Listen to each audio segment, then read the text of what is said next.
Hello छात्र छात्राओं, स्वागत है आपका आरसी एकेडमी कोचिंग संस्थान देहरादून में। आज लेकर आए हम आरसी एकेडमी की ओर से यूके ट्रिपल एससी यानी कि उत्तराखंड के सभी प्रतियोगी परीक्षाओं से संबंधित 52वां प्रैक्टिस सेट।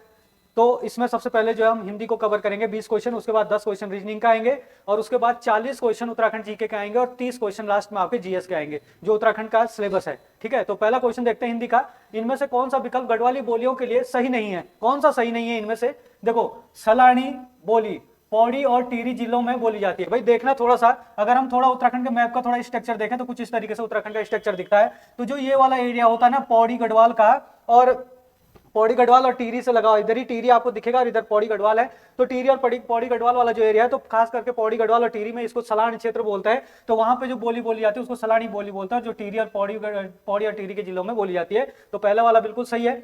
बधानी बोली चमोली और उत्तरकाशी जिलों में बोली जाती है। देखो यहाँ पे चमोली वाला एरिया है, यहाँ पे चमोली का जो है बधान क्षेत्र आता है और इस बधान क्षेत्र में बधानी बोली बोली जाती है। तो कहां पे बोली जाती है? चमोली में बोली जाती है। अगर हम उत्तरकाशी की बात करें तो उत्तरकाशी का एक तो मतलब भटवाड़ी, उत्तरकाशी का एक तो भटवाड़ी तहसील, और दूसरा आपका जो मोरी ब्लॉक है, मोरी ब्लॉक में उत्तरकाशी के मोरी और भटवाड़ी में भी क्या है, ये बधानी बोली बोली जाती है। और खास करके चमोली के बधान क्षेत्र में बोली जाती है। तो ये भी आपका सही है कि मोरी चमोली में तो बोली जाती है, लेकिन उत्तरकाशी के भी कुछ जिलों में बोली जाती है।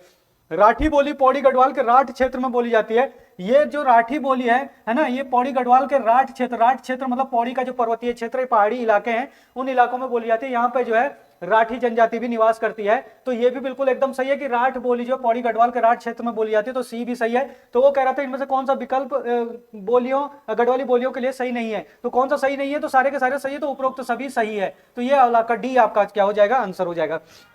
अगला क्वेश्चन है, मदन गोपाल को हंसा रहा है, उक्त वाक्य में कौन सी क्रिया होगी? देखो इसको जो लोग अकर्मक क्रिया लगा देते हैं, ये जो है गलत हो जाएगा। आपका अकर्मक क्रिया तब होती है कि अगर कोई व्यक्ति हंस रहा है, तो रोना सोना हंसना अकर्मक क्रिया में होता है जरूर, लेकिन यहां पे हंसा रहा है मतलब कोई दूसरा आदमी जो उसको क्या है आकर हंसा रहा है। तो हंसा रहा है, तो जो उसको हंसा रहा है, तो कौन हंसा रहा है? मदन गोपाल को हंसा रहा है। अगर ये ऐसा होता कि गोपाल हंस रहा है तब तो अकर्मक क्रिया होती है, लेकिन यहां पे कह रहा मदन गोपाल को हंसा रहा है, तो हंसाने का काम कौन कर रहा है? मदन। तो मदन जब गोपाल को हंसाने का काम कर रहा है, तो मदन को क्या पड़ेगी? क्रिया की आवश्यकता पड़ेगी। जहां पे क्रिया की आवश्यकता होती है वहां पे क्या होती है? हमेशा सकर्मक क्रिया होती है। तो बी इसका क्या हो जाएगा? आंसर हो जाएगा, है ना। संयुक्त क्रिया तब होती है तो अगर ऐसा होता है कि गोपाल हंस दिया, है ना, दो क्रिया दो धातुओं से मिलकर बनेगी, है ना। और पूर्वकालिक क्रिया तब होती है जब ऐसा होता है कि मदन पहले रोया और फिर जो गोपाल को हंसाया। अगर ऐसा होता पहले एक क्रिया होती फिर दूसरी होती, तो वहां पे पूर्वकालिक क्रिया होती है। तो इसका आंसर क्या हो जाएगा? बी हो जाएगा भाई।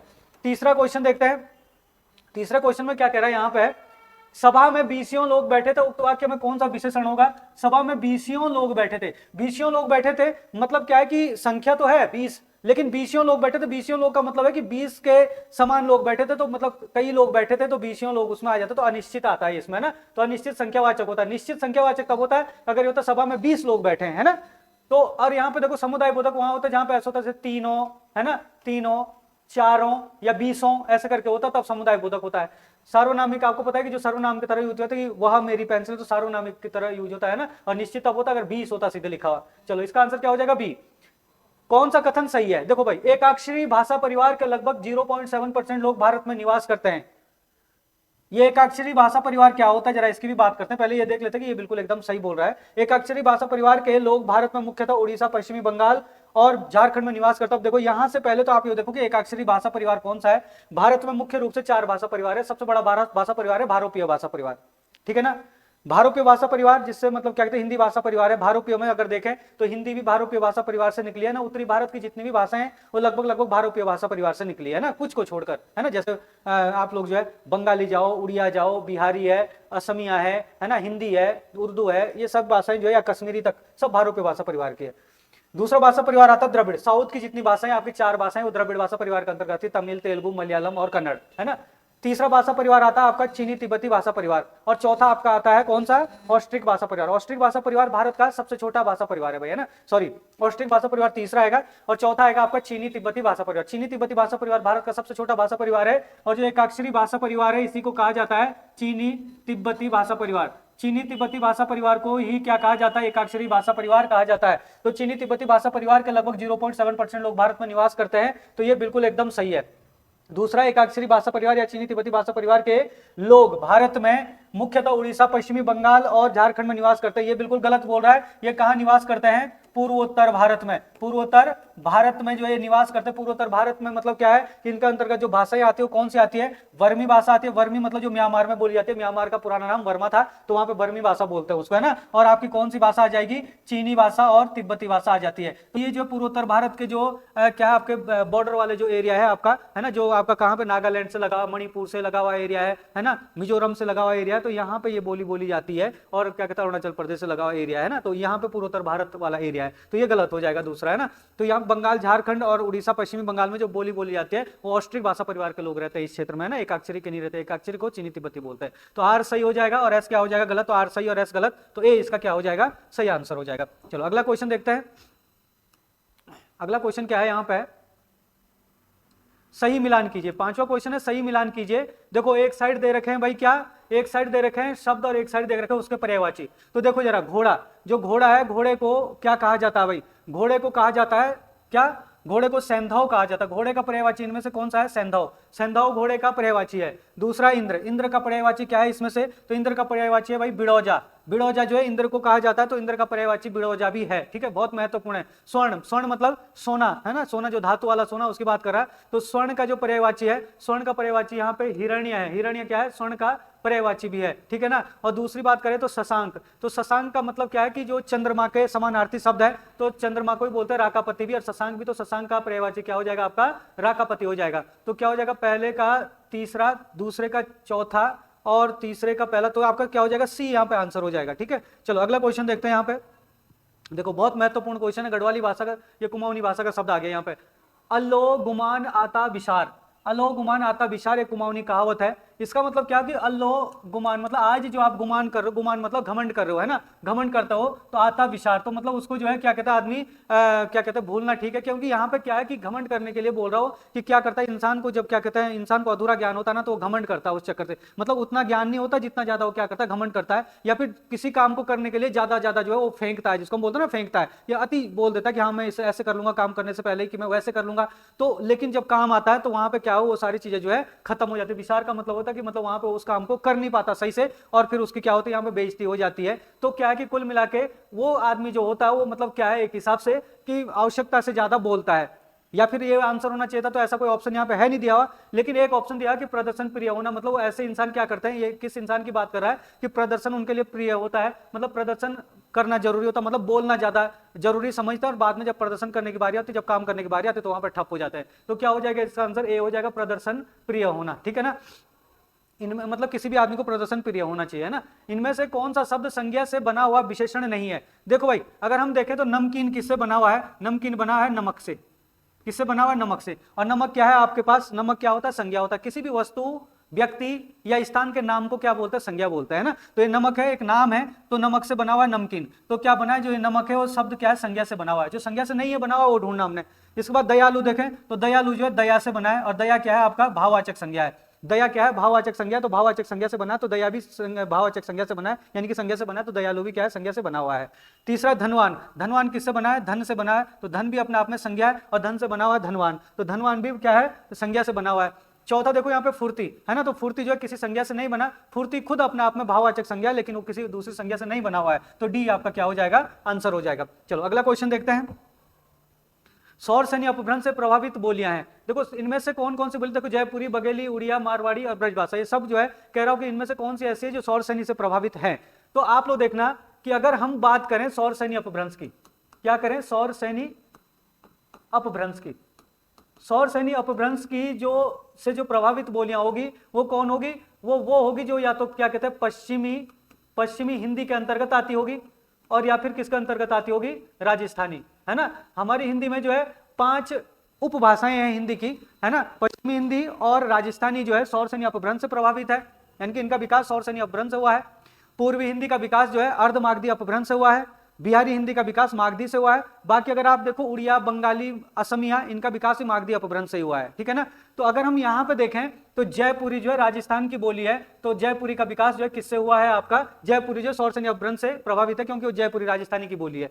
दूसरे बघेली की बात करें तो बघेली किसके अंतर्गत आती है, ये आती है आपकी पूर्वी हिंदी के। पूर्वी हिंदी के अंतर्गत जो कौन कौन सी आती है, बघेली, अवधी बघेली और छत्तीसगढ़ी आती है। तो अवधी बघेली छत्तीसगढ़ी पूर्वी हिंदी के अंतर्गत आती है। तो पूर्वी हिंदी का विकास किससे हुआ है, इसका विकास हुआ है अर्धमागधी से, अर्धमागधी अपभ्रंश हुआ बघेली का, है ना। अगर उड़िया की बात करें तो उड़िया का विकास किससे हुआ है, तो मागधी अपभ्रंश हुआ है, मागधी अपभ्रंश हुआ, उड़िया का विकास भी और क्या कहते हैं बिहारी का विकास भी मागधी अपभ्रंश से हुआ है। मारवाड़ी की बात करें तो मारवाड़ी जो राजस्थानी की बोली है तो इसका विकास भी शौरसेनी अपभ्रंश से हुआ है। और ब्रज भाषा किस हिंदी के अंतर्गत आती है, तो ये आती है पश्चिमी हिंदी के अंतर्गत, है ना। पश्चिमी हिंदी के अंतर्गत की बात करें तो आपकी कौन कौन सी आती है, ब्रज भाषा, खड़ी बोली, हरियाणवी, बुंदेली और कन्नौजी, ये 5 बोलियां आती है। और इन 5 बोलियां पश्चिमी हिंदी के अंतर्गत आती है, तो 5 का विकास किससे हुआ होगा, क्या कहते हैं शौरसेनी अपभ्रंश। पश्चिमी हिंदी का विकास शौरसेनी अपभ्रंश होता है, तो ये भी शौरसेनी अपभ्रंश हुआ है। तो कौन कौन से हो जाएंगे आपके, जयपुरी, मारवाड़ी और ब्रजभाषा। तो आपका 1, 4 और 5 आंसर हो जाएगा। तो 1, 4, 5 मतलब डी आपका क्या हो जाएगा, आंसर हो जाएगा। चलो अगला क्वेश्चन देखते हैं। यहाँ पे देखो, मानस का हंस व हिंदी का जातीय कवि किसे कहा जाता है। तो जो मानस का हंस और हिंदी का जातीय कवि है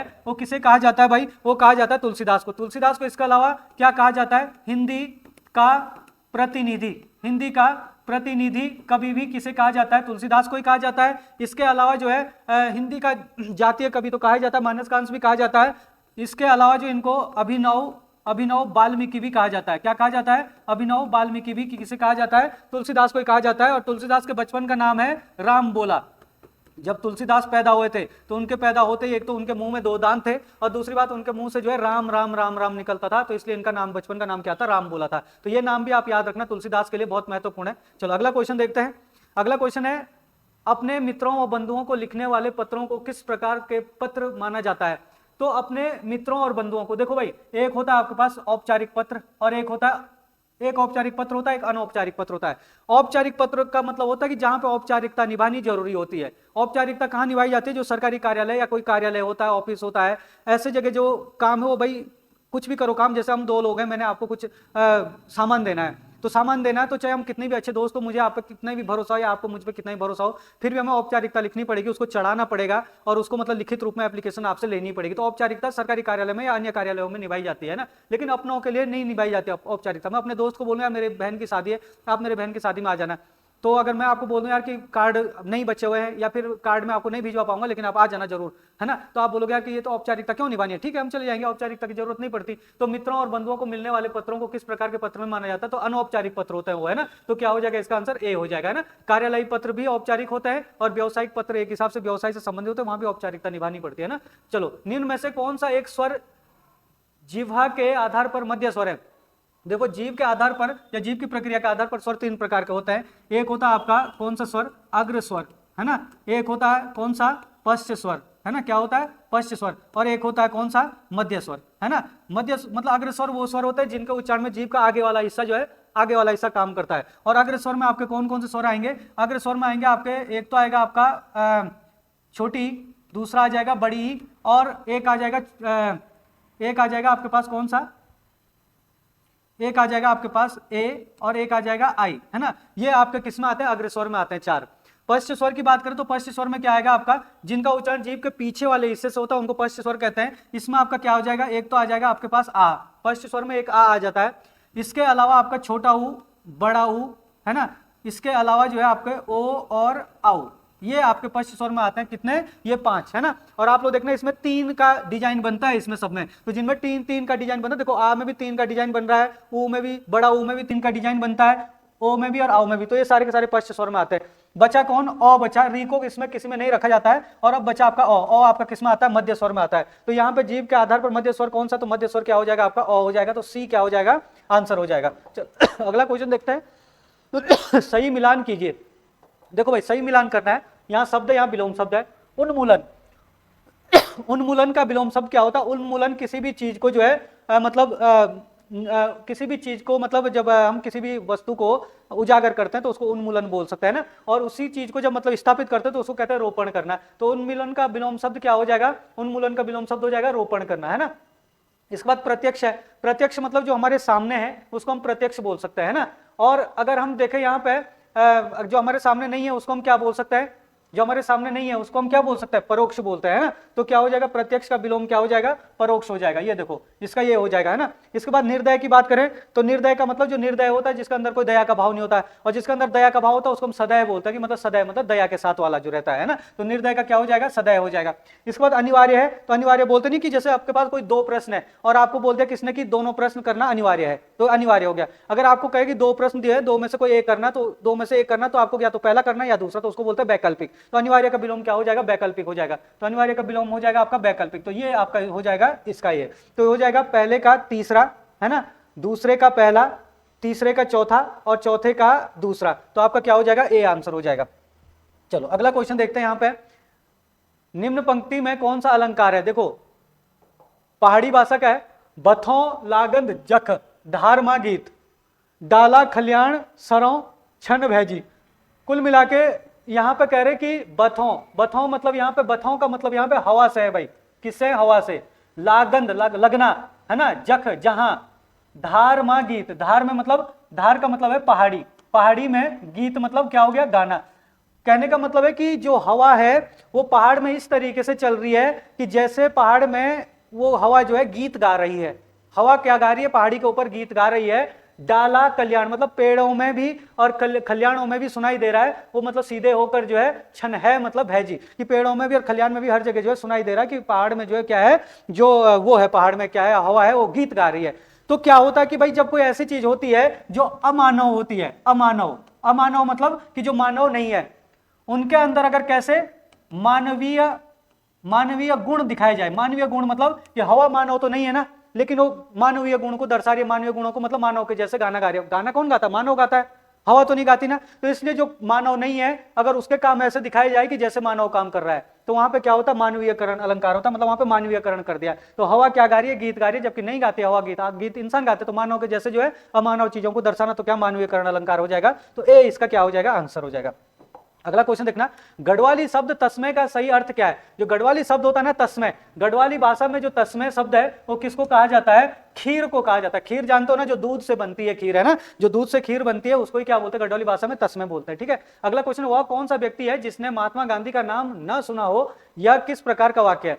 वह कौन सा व्यक्ति है, वह कौन सा व्यक्ति है जिसने महात्मा गांधी का नाम ना सुना हो। देखो अगर और अथवा अथा तथा ऐसे शब्द बीच में आते, दो वाक्यों को जोड़ते हैं, ये देखो ये दोनों वाक्य क्या है, एक दूसरे के ऊपर क्या है, निर्भर है ना। जब दोनों वाक्य, जब क्या कहते हैं हमारी बात एक वाक्य में पूरी नहीं होती, एक तो दो वाक्य बनाते हैं और दोनों वाक्यों को जब जोड़ते हैं तो दोनों वाक्य उपवाक्य कहलाते हैं। एक आश्रित उपवाक्य होता है और एक क्या होता है, जब एक आश्रित होता है और एक प्रधान होता है, मतलब एक वाक्य दूसरे वाक्य के ऊपर निर्भर करता है, तो वहां पे क्या होता है, मिश्र वाक्य होता है। और जब एक वाक्य दोनों वाक्यों के ऊपर निर्भर नहीं होता, अपने आप में दोनों कंप्लीट है, तो वहां पे क्या होता है, संयुक्त वाक्य होता है। देखो वह कौन व्यक्ति है जिसने, उसने, जब ऐसे शब्द आते हैं तो वैसे भी क्या होता है, यहाँ पे मिश्र वाक्य होता है। लेकिन यहाँ पे आप लोग देखना कि ये एक दूसरे के ऊपर निर्भर है। वह कौन सा व्यक्ति है, वह कौन सा व्यक्ति अपने आप में कंप्लीट नहीं है, तो ये क्या है, महात्मा गांधी का, जिसने महात्मा गांधी का नाम ना सुना हो, तो ये इसके वजह से जो है कंप्लीट हो रहा है। तो यहाँ पे क्या है कि एक दूसरे के ऊपर निर्भर है, तो इसका मतलब क्या हो जाएगा, यहाँ पे मिश्र वाक्य हो जाएगा। चलो अगला क्वेश्चन देखना, किस लिपि में बोस्टोफेडन शैली का प्रयोग किया गया है। किस लिपि में बोस्टोफेडन शैली, देखो बोस्टोफेडन शैली क्या होती है भाई, कि जिसमें क्या होता है कि जैसे पहले बाएं से दाएं लिखा जाता है, फिर दूसरी लाइन दाएं से बाएं लिखी जाती है, फिर तीसरी लाइन बाएं से दाएं लिखी जाती है, फिर चौथी लाइन दाएं से बाएं लिखी जाती है। तो ऐसे करके जब क्रम चलते रहता है तो उसको कहते हैं बोस्टोफेडन शैली, है ना। और एक आपका ऐसा कि चलो बाएं से इधर को लिख रहे हैं, बाएं से इधर को लिख रहे हैं, सीधे ऐसे करके लाइनें बनते रहेगी, तो उसको मतलब सिंपल सी बात कहते हैं। अब यहाँ पे अगर देखा जाए तो जैसा हमारी देवनागरी लिपि है, तो देवनागरी लिपि में हम कैसे लिखते हैं, बाईं ओर से दाईं ओर, इधर को ऐसे ऐसे करके हमारा लिखाई होती है ना। इसके बाद अगर हम देखें तो ये वाली लिपि जो दाएं से बाईं ओर लिखी जाती है, खरोष्टी लिपि में लिखा जाता है। सिंधु घाटी लिपि में भी दाएं से बाएं लिखा जाता है, लेकिन सिंधु घाटी लिपि में कहीं कहीं पे ये वाली शैली देखने को मिलती है, बोस्टोफेडन शैली। तो बोस्टोफेडन शैली का प्रयोग जो सिंधु घाटी लिपि में लिखा गया है। तो ब्राह्मी लिपि की लिखाई भी देवनागरी लिपि की तरह, क्योंकि ब्राह्मी लिपि से ही देवनागरी लिपि निकली है। ठीक है, चलो ये हो गया आपका आंसर बी। रचनाएं और उनसे संबंधित रचनाकारों के लिए सही मिलान कीजिए। देखो भाई सही मिलान करना है रचनाएं और रचनाकारों से संबंधित। देखो कौन सी रचना किसकी है, गढ़वाली एक सांस्कृतिक अध्ययन, एक रचना का नाम है गढ़वाली एक सांस्कृतिक अध्ययन। ये रचना किसकी है, गोविंद चातक की है भाई, बिल्कुल एकदम सही है। गढ़वाली भाषा का व्याकरण, ये रचना किसकी है, रजनी कुकरेती की है, तो ये भी सही है बिल्कुल एकदम। गढ़वाली भाषा की शब्द संपदा, ये रचना किसकी है, रमाकांत बैजवाल की है, तो ये भी आपका बिल्कुल एकदम सही है। A linguistic study of Jaunsari, a linguistic study of Jaunsari रचना है डॉक्टर उमा दत्त शर्मा सतीश की, तो ये भी सही है। तो पहले का पहले, दूसरा का दूसरा, तीसरा का तीसरा और चौथा का चौथा, तो ए इसका क्या हो जाएगा, आंसर हो जाएगा। अगला क्वेश्चन, इनमें से कौन सी भाषा भारतीय आर्य भाषा परिवार के मध्य युग में विकसित हुई है। देखो भारतीय आर्य भाषा परिवार का जो मध्य युग था ना भाई, मध्य युग को कौन सा माना जाता है, वो माना जाता है 500 ईसा पूर्व से और 1000 ईस्वी तक, ये आर्य भाषा परिवार का मध्य युग माना जाता है। और जो ये आर्य भाषा परिवार का जो ये मध्य युग है, इस मध्य युग में देखो 500 ईसा पूर्व से जो है कौन सी आई, सबसे पहले जो आपकी यहाँ पे पाली आई है, पाली के बाद क्या आती है, प्राकृत आती है, और प्राकृत के बाद क्या आती है, अपभ्रंश आती है। 1000 ईस्वी तक अपभ्रंश आती है, उसके बाद अपभ्रंश के सौर, शनि, मागधी, मराठी ऐसे करके रूप टूट जाते हैं अलग अलग, है ना। लेकिन ये तीन जो है मध्य 1500 ईसा पूर्व से 500 ईस्वी तक ये चलता है, 500 ईस्वी से फिर अपभ्रंश चलती है ना। तो इसका मतलब इनके भी बीच में कौन आ रही है, तो प्राकृत आ रही है। तो प्राकृत भाषा का जो है मध्य युग में विकास हुआ है भारतीय आर्य भाषा में, है ना। तो प्राकृत इसका आंसर हो जाएगा। अगला क्वेश्चन, सही संधि विच्छेद होगा, इनमें से कौन सा होगा भाई सही संधि विच्छेद। तो यहाँ पे देखो चय प्लस अन, चे प्लस अन, च प्लस यन और चे प्लस अन, चयन का संधि विच्छेद बता रहा है आपको। जो चयन है, चयन का संधि विच्छेद होता है भाई चे प्लस अन, चे प्लस अन जो है चयन का संधि विच्छेद होता है, और ये आपका क्या हो जाएगा, आंसर हो जाएगा। लेकिन अगर संधि की बात करें तो कौन सी संधि होनी चाहिए भाई, ये आपका चे का मतलब ये प्लस से पहले ए है और प्लस के बाद ओ है। जब प्लस से पहले ए आई ओ आ जाए तो वहां पे क्या होती है, अयादी संधि होती है हमेशा। तो संधि कौन सी हो जाएगी इसमें, अयादी संधि हो जाएगी, ठीक है। तो ये संधि भी पूछ सकता था इसमें, ठीक है। चलो अगला क्वेश्चन है, हिंदी का लास्ट क्वेश्चन है आपका, प्रेम वाटिका सुजान रसखान किसकी रचना है। तो भाई आपको पता है कि सुजान रसखान दे रखा, तो रसखान की है, तो प्रेम वाटिका भी और सुजान रसखान भी किसकी रचना है, तो रसखान की रचना है। तो ये आपके पास बहुत महत्वपूर्ण था, ठीक है। अब बात करते हैं जरा रीजनिंग के क्वेश्चन की। आगे देखो 10 क्वेश्चन आपके रीजनिंग का आएंगे। दिए गए कथन का अध्ययन कर सही निष्कर्ष चुनिए। देखो ये वाला है ना, जो इसको देख के आपने इसका बताना है कि इनमें से कौन सा सही है। देखो पहला कह रहा हो कि P से बड़ा या बराबर R, तो ये P है यहाँ पे और ये R है, तो P से बड़ा या बराबर R। देखो P और R और Q जो है दोनों बराबर है, तो जो कंडीशन Q की P के साथ लगेगी वही कंडीशन R की भी लगेगी P के साथ। तो P से बड़ा या बराबर जब Q है तो P से बड़ा या बराबर R भी होगा, तो P से बड़ा या बराबर R है, तो पहला वाला बिल्कुल एकदम सही है। दूसरा कह रहा कि S से बड़ा Q, तो S से बड़ा Q है, तो ये S है और ये Q है यहाँ पे, तो R और Q जो है दोनों बराबर है, तो अगर जो कंडीशन R की लगेगी S के साथ वही कंडीशन Q की भी लगेगी S के साथ। तो जब S से बड़ा R है तो S से बड़ा क्या हो जाएगा, Q भी हो जाएगा। तो S से बड़ा क्या है, Q है, तो ये वाला भी आपका सही है। तीसरा है P से बड़ा या बराबर S, तो ये है यहाँ पे P और ये है यहाँ पे S, तो ये देखो ये तो इधर को घूम गया और ये इधर को घूम गया। जब कोई भी साइन जो एक दूसरे की तरफ को घूम जाए, इसके इधर का और इसके इधर का पूछे तो हमेशा गलत ही माना जाता है, तो ये क्या हो जाएगा आपका, गलत हो जाएगा तीसरा। तो क्या हो जाएगा, केवल पहला और दूसरा सही है, तो ए इसका क्या हो जाएगा, आंसर हो जाएगा, ठीक है। चलो अगला क्वेश्चन है, देखो एक जन्मदिन पार्टी में 5 मित्र एक पंक्ति में बैठे हैं, एम बाईं ओर हैं, ओके। देखो क्या बोल रहा, एक जन्मदिन पार्टी में 5 मित्र बैठे हैं, वो कह रहा है जो एम है, एम क्या है, एम बाईं ओर है, ओके। तो एम बाईं ओर है, ओके, तो ओ इधर हो जाएगा, तो ओ का बायां इधर हो जाएगा, तो एम क्या हो गया, ओके बाईं ओर है, और दाईं ओर है पी के, दाईं ओर है पी के, तो दाईं ओर है पी के, तो जो एम है वो ओके तो है बाईं ओर, तो ओके तो हो गया बाईं ओर, और पी के हो गया दाईं ओर, हो गया ना, दाईं ओर है पी के। आगे कह रहा है एस बैठा है दाईं ओर टी के, जो एस है वो क्या है आपका टी के दाईं ओर है, अगर टी यहाँ पे हो तो एस आपका इधर हो जाएगा, तो एस बैठा है दाईं ओर टी के। इसके बाद कह रहा किंतु बाईं ओर पी के, किंतु बाईं ओर पी के, तो जो एस है वो टी के तो दाईं ओर और पी के हैं बाईं ओर, ये बोल रहा है ना। तो बीच में कौन बैठा है, तो देखो एक यहाँ पे कंडीशन ये बनी है और एक ये बनी है, इसको यहाँ जोड़ दो, जब पी के इधर एस है तो यहाँ पे पी के इधर एस लगा दो, और टी के एस के इधर टी है तो एस के इधर यहाँ पे टी लगा दो। तो अब देखो मध्य में कौन आ रहा, तो मध्य में आपका कौन आ रहा, बिल्कुल एकदम पी, दो इधर छूट के दो इधर, बीच में आ गया पी, तो बी इसका क्या हो जाएगा, आंसर हो जाएगा। चलो अगला क्वेश्चन देखते हैं। देखो ये कह रहा कि यदि ये वाला शब्द देखे मैं दूसरा आपका क्या हो जाएगा टी, दूसरा पांचवा क्या हो जाएगा 1 2 3 4 5 ए, छठा क्या हो जाएगा 1 2 3 4 5 6, छठा हो गया एम, और दसवां देखो 1 2 3 4 5 6 7 8 9 10, दसवां हो गया ई, को मिलाकर कोई सार्थक अंग्रेजी शब्द बनाना संभव हो तो उस शब्द का तीसरा अक्षर क्या होगा। तो देखो कौन सा अंग्रेजी शब्द बनाया जा सकता है इनको मिलाकर, तो आप लोग देखना टी, ये देखो T E A M, team बना सकते हैं हम, है ना, तो टीम बना सकते हैं, तो टीम ऐसे लिखते हैं। तो तीसरा अक्षर क्या होगा, तो तीसरा अक्षर देखो 1 2 3, तो तीसरा अक्षर क्या हो जाएगा ए, तो डी इसका क्या हो गया, आंसर हो गया। अगला क्वेश्चन, यदि किसी वर्ष में जो कि लीप वर्ष नहीं है 28 फरवरी को सोमवार है तो आगामी 2 जनवरी को कौन सा दिन होगा। देखो भाई ये बड़ा जबरदस्त क्वेश्चन है, जब ऐसा क्वेश्चन आता है तो हम क्या करते हैं, देखो जहां से वो दे रहा है 28 फरवरी का दे रहा है, 28 फरवरी से लेकर और 2 जनवरी तक के सारे, आगामी 2 जनवरी जो आने वाला 2 जनवरी है उस तक के सारे महीने लिखने हैं। तो फरवरी, फिर मार्च, फिर अप्रैल, फिर मई, फिर जून, फिर जुलाई, फिर अगस्त, फिर सितंबर, फिर अक्टूबर, फिर नवंबर और फिर दिसंबर, और फिर आपका क्या हो जाएगा जनवरी। जनवरी कितना है, 2 जनवरी को निकालना, 2 जनवरी को क्या होगा। तो आप लोग देखो 28 फरवरी जो पहले वाला महीना होता है ना, पहले वाला महीना जितने का जाता है उसमें से हम जो है माइनस कर देते हैं जो डेट होती थी, तो 28 फरवरी है और वो कह रहा लीप वर्ष नहीं, अगर लीप वर्ष होता तो फरवरी 29 का जाता है, तो 28 का जाएगा, फरवरी 28 का जाएगा, तो 28 में से आप 28 को माइनस कर दोगे तो क्या हो जाएगा, यहाँ तो 0 हो गया, ठीक है, यहाँ हो गया 0। मार्च कितने का, जितने का जाएगा, बाकी के महीने जितने के जाते हैं उतने के लिखते रहो। मार्च जाता है भाई 31 का, अगस्त जाता है, मार्च अप्रैल जाता है 30 का, मई जाता है आपका 31 का, जून जाएगा 30 का, जुलाई जाएगा 31 का, अगस्त भी जाता है 31 का, सितंबर जाएगा आपका 30 का, अक्टूबर जाएगा 31 का, नवंबर जाएगा 30 का, दिसंबर जाएगा 31 का, जनवरी वैसे आपका 31 का जाता है, लेकिन 2 जनवरी लिखा है, जो लास्ट वाला होता है, जो जितनी डेट होगी लिखी वही डेट लिख दो। सबको जरा एक बार जोड़ दो। वैसे आप माइंड यहाँ पे भाग देके 7 से भाग दे के जो शेष बचता है उसको भी जोड़ सकते थे, और या फिर सबको जोड़ दो। देखो कितना आ रहा है जोड़ के, 1 2 3 4 5 6 7 8 8 आ गया ना। ये देखो 3 कम 3 3 2 6 3 3 9 3 4 12 3 5 15 3 6 18 3 7 21 3 8 24 3 9 27 3 9 30, तो कितना हो गया 308।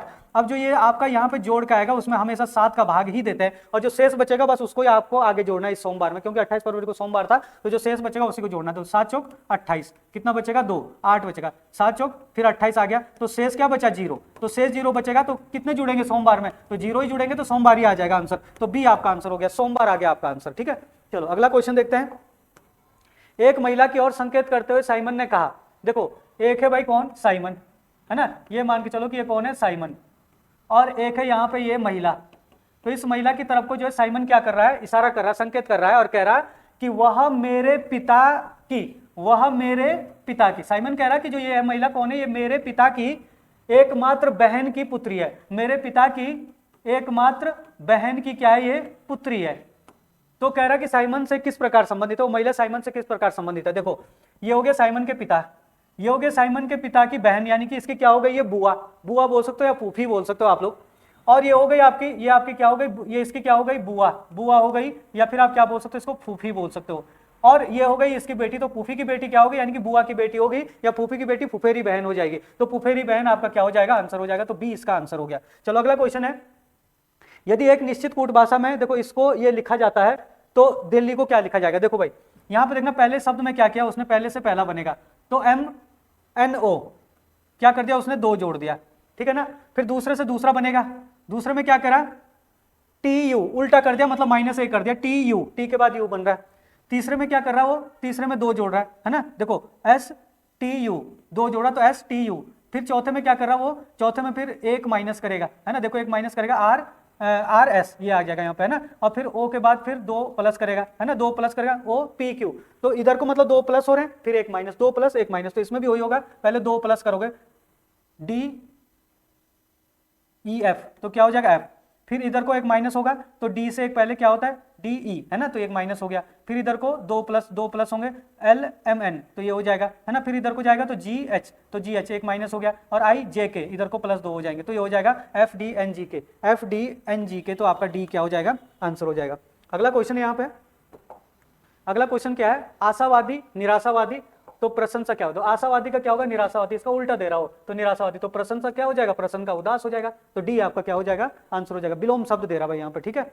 अगला क्वेश्चन देखना यहाँ पे, एक मैदान में कुछ बतख और बकरे हैं। देखो एक मैदान में क्या है, कुछ तो है क्या, बतख है ना, और कुछ है क्या, बकरे, है ना, कुछ बतख है कुछ बकरे, हमने लिख दिया। कुल मिलाकर 77 सिर हैं, तो जो सिर हैं, सिर कितना आ रहे सबके मिलाकर 77, और जो पैर हैं, पैर कितना आ रहे मिलाकर, पैर आ रहे हैं 224।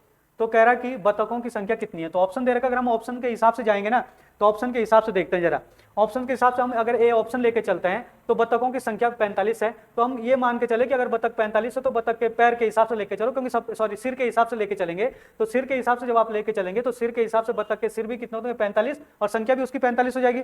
तो फिर क्या कहते हैं बकरे कितने हो जाएंगे, तो बकरे कितने हो जाएंगे, तो यहाँ पे 7 में से 5 गया 2 और 7 में से 4 गया 3, 32 हो जाएंगे। तो इसका मतलब अब अगर ये इतने हो गए तो अगर यहाँ पे हम इसकी कैलकुलेशन करेंगे तो 224 आना चाहिए। जैसे अगर सिर देखे तो सिर 45, सबका एक एक सिर होता है, लेकिन पैर तो बतख के 2 होते हैं, तो 45 दूनी 90, तो 90 पैर बतख के होने चाहिए। अब बकरे के एक बकरे के 4 पैर होते तो 4 दूनी 8 और 4 तिया 12, तो 128, तो इनको जोड़ेंगे तो आपका 224 नहीं आ रहा है, इसका मतलब ये गलत है। तो इसका मतलब ये वाला ऑप्शन तो आपका गलत हो गया। बी ऑप्शन देखेंगे अगर, तो बी ऑप्शन में देखो अगर 45 क्या है, 45 अगर बतख है तो उनके सिर भी कितने हो जाएंगे, 45 हो जाएंगे, है ना, बतख के सिर 45 हो जाएंगे, तो बकरों के सिर कितने हो जाएंगे, तो टोटल 77 सिर है ना, तो 7 में से 5 गया 2 और 7 में से 4 गया 3, तो कितना बचेगा 32। अब अगर हम इसको सॉल्व करते तो पैर देखो कितने होंगे, तो बतख के पैर 2 होते तो 45 दूनी 90 हो जाएंगे, है ना, 45 दूनी 90, सॉरी यहाँ पे हम क्या करना था, हमें 42 करना था, ठीक है, ये 42 हो जाता, और ये 7 में से 2 गया 5, है ना, ये 5 हो जाता है, ठीक है, ये हो गया आपका। तो इसके जो पैर कितने हो जाएंगे, तो बतख के 2 पैर होते हैं तो कितना हो जाएगा 4 हो जाएगा यहाँ पे, है ना, ये हो जाएगा 4 दूनी 8, कितना हो जाएंगे 84, और बकरे के पैर कितने हो जाएंगे, एक बकरे के कितने पैर होते हैं, 4, तो 4 पंजे 20 और 4 तिया 12, 13 14, कितना हो जाएगा 140, है ना। अगर हम इसको जोड़ेंगे तो 4 और 8 और 4 12 का 2 और 1 और 1 2, तो बिल्कुल एकदम सही आ रहा है। तो कितना हो जाएगा आंसर आपका 42, तो 42 आंसर हो जाएगा, तो बी आपका आंसर हो गया। अगला क्वेश्चन है, सोनिया अपने घर से चली और 4 किलोमीटर पूर्व की ओर चली। देखो इस क्वेश्चन को थोड़ा सा ठीक कर लेना भाई, यहाँ पे 4 किलोमीटर की जगह जो है 6 किलोमीटर होगा, ठीक है, इसको ठीक कर लेना आप लोग। सोनिया अपने घर से चली और 4 किलोमीटर, देखो अपने घर से चली और 4 किलोमीटर पूर्व की ओर चली, पूर्व दिशा इधर को होती है, तो 4 किलोमीटर पूर्व दिशा की ओर चली। इसके बाद क्या हुआ, तब वह अपने बाएं घूमी और 6 किलोमीटर चली, 6 किलोमीटर करना, तो बायां इधर को होगा, तो 6 किलोमीटर चली, तो ये 6 किलोमीटर जो है यहाँ पे पहुंच जाएगी। इसके बाद क्या करा, इसके बाद फिर अपने दाएं घूमी और 4 किलोमीटर चली, तो दायां इधर को होगा इसका, तो 4 किलोमीटर चली और रुक गई। तो प्रारंभिक बिंदु से वह प्रारंभिक स्थल से कितनी दूरी पर है, तो ये दूरी निकालनी है, ये वाली, ये और ये, तो ये दूरी जब निकालते तो ये क्या आपकी तिरछी दूरी आ रही है भाई, इसको एल बोलते हैं ऐसे हम, है ना। और इसको जो है ट्राइंगल में लेने लेना, आपको एक त्रिभुज सा बनाना है और इसको देखना आप, जब ये वाली दूरी जो है 4 है यहाँ से यहाँ तक और यहाँ से यहाँ तक विचार है, तो टोटल कितनी हो गई, ये यहाँ से यहाँ तक 8 हो गई, तो ये तो हो गई 8, और ये यहाँ से यहाँ तक आप देखो तो ये 6 है, तो ये भी कितनी हो जाएगी 6 हो जाएगी, तो ये तो आपकी 8 और ये है 6, तो इसको आप a मान के चलो और इसको क्या मान के चलो b। तो इसका फॉर्मूला होता है l बराबर √a² प्लस b स्क्वायर। तो जो अगर आप देखोगे तो a कितना हमारे पास 8, तो 8 का स्क्वायर, और b कितना है हमारे पास 6, तो 6 का स्क्वायर, तो ये हो जाएगा 8 8 64 और 6 6 36, तो 36 और 64 को जोड़ोगे आप तो कितना हो जाएगा 0 6 3 9 और 1 10 100 और 100 किसका स्क्वायर है, तो √100 आ रहा है, तो 10 किलोमीटर इसका क्या हो जाएगा आंसर हो जाएगा। तो क्या हो जाएगा आपका आंसर ए। चलो रीजनिंग का लास्ट क्वेश्चन है, रीजनिंग का लास्ट क्वेश्चन है भाई कि 105 से 400 तक कितनी संख्या ऐसी है जो 11 से पूर्णतः विभक्त हो। जब ऐसा क्वेश्चन आएगा वैसे 11 से पूर्णतः विभक्त का जो ट्रिक है वो क्या है कि आप सीधा लास्ट वाले नंबर में 11 का भाग दो, जो भी आपका आंसर आ जाएगा, पॉइंट में नहीं जाना, पॉइंट से पहले जो भी आंसर आएगा वही होगा। लेकिन यहाँ पे 1 से नहीं पूछा ना, 20 से पूछा, जब ऐसे 20 से पूछेगा तो एक बार तो निकालना आपने 1 से लेकर 105 तक, एक से इससे एक नंबर पहले 104 तक, और एक बार निकालना आपने 1 से लेकर लास्ट तक मतलब 400 तक। तो जब आप इनको दोनों को अलग अलग निकल जाए तो लास्ट में माइनस करना, जो माइनस करके आएगा वही आंसर है। तो 1 से 4 तक जो हमारे पास ट्रिक है, कितनी संख्या होगी जो 11 से पूर्णतः विभाजित हो, तो 11 का भाग दो, 11 9 99, तो 99 इसका आंसर आ जाएगा। भले यहाँ पे जो है 5 शेष बच रहा है, लेकिन आपका जो भागफल आएगा वही रखना है, तो ये तो हो गया आपका 9। और 1 से लेकर 400 तक कितनी संख्या होगी जो 11 से पूर्णतः विभाजित होगी, तो 11 का भाग दो, तो 11 3 33, तो कितना बचेगा यहाँ पे 7, 0 आ जाएगा, और यहाँ पे हो जाएगा 11 छक्के 66, कितना बचेगा आपका यहाँ पे बचेगा 4, अब शेष बच गया, पॉइंट नहीं लगाना, तो क्या हो गया 36। तो 36 संख्याएं ऐसी है जो 1 से लेकर 400 तक है, तो इसमें से हमने क्या करना है, इसको माइनस करना है, तो कितना बच जाएगा, ये 27 बच जाएगा, तो 27 इसका आंसर हो जाएगा, तो सी हो गया इसका आंसर। चलो इसके बाद आपका उत्तराखंड के क्वेश्चन है 31 से 70 तक, और फिर 71 से 100 तक आपके जीएस के क्वेश्चन आएंगे, जिसमें करंट अफेयर्स भी शामिल होंगे।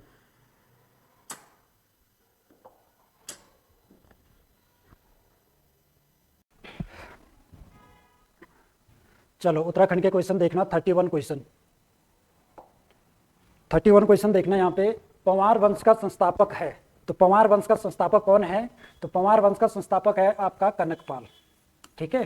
पंवार वंश हमारे उत्तराखंड में चलता है,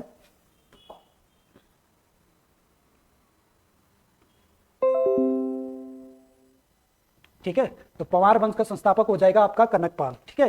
पंवार वंश आपका चलता है भाई 888 से लेकर और 1949 तक।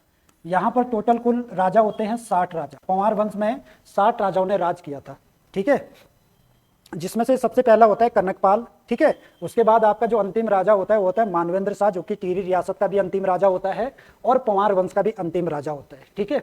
इसके अलावा देखना, पंवार वंश की जो प्रथम राजधानी थी, तो सबसे पहले राजधानी इनकी चांदपुर गढ़ी थी, चांदपुर गढ़ी, और ये राजधानी आपकी चांदपुर गढ़ी चमोली में पड़ता है। तो यहाँ पर राजधानी जो बनाता है चमोली में, वो आपका कनकपाल, जो कनकपाल होता है वो यहाँ पर राजधानी बनाता है।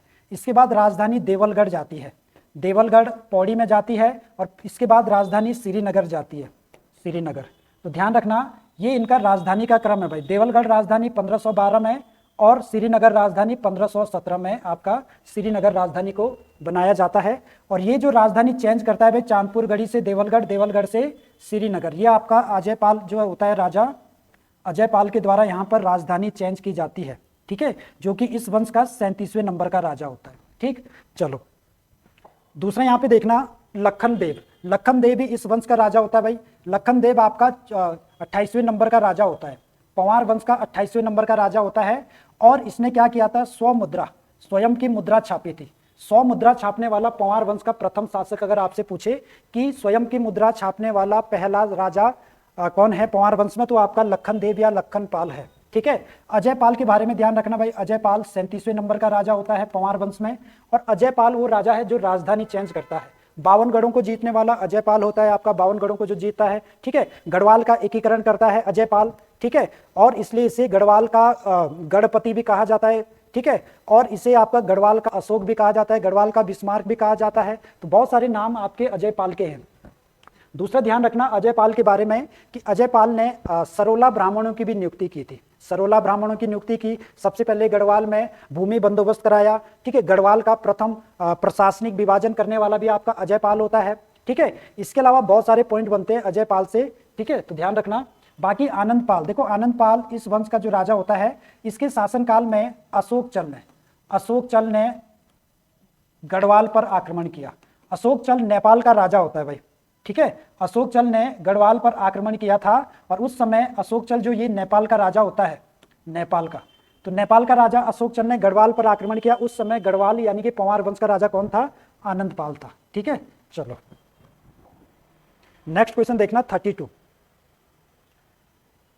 भोटिया जनजाति में बुग्यालों में चरने वाले पशुओं की रक्षा हेतु मुख्यतः किस देवता की पूजा की जाती है? देखो भोटिया जनजाति में जो पशुओं का जो देवता होता है, पशुओं की रक्षा के लिए देवता जो होता है, उसकी पूजा आपका देखो यहाँ पर घंटाकर्ण देवता की जो पूजा की जाती है वो पशु रक्षक के रूप में की जाती है, ठीक है। ध्यान रखना भोटिया जनजाति में पशु रक्षक के रूप में किस देवता को पूजा जाता है? तो आपका घंटाकर्ण देवता की पूजा की जाती है यहाँ पर भोटिया जनजाति के द्वारा, ठीक। बाकी देखना घूमर देवता, यहाँ पर घूमर देवता भी दिया है ऑप्शन ए में। देखो घूमर देवता जो है इसे भोटिया जनजाति में ये वर्षा का देवता माना जाता है।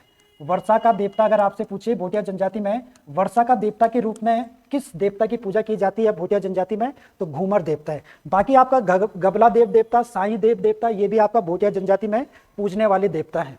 चलो नेक्स्ट क्वेश्चन देखना 33।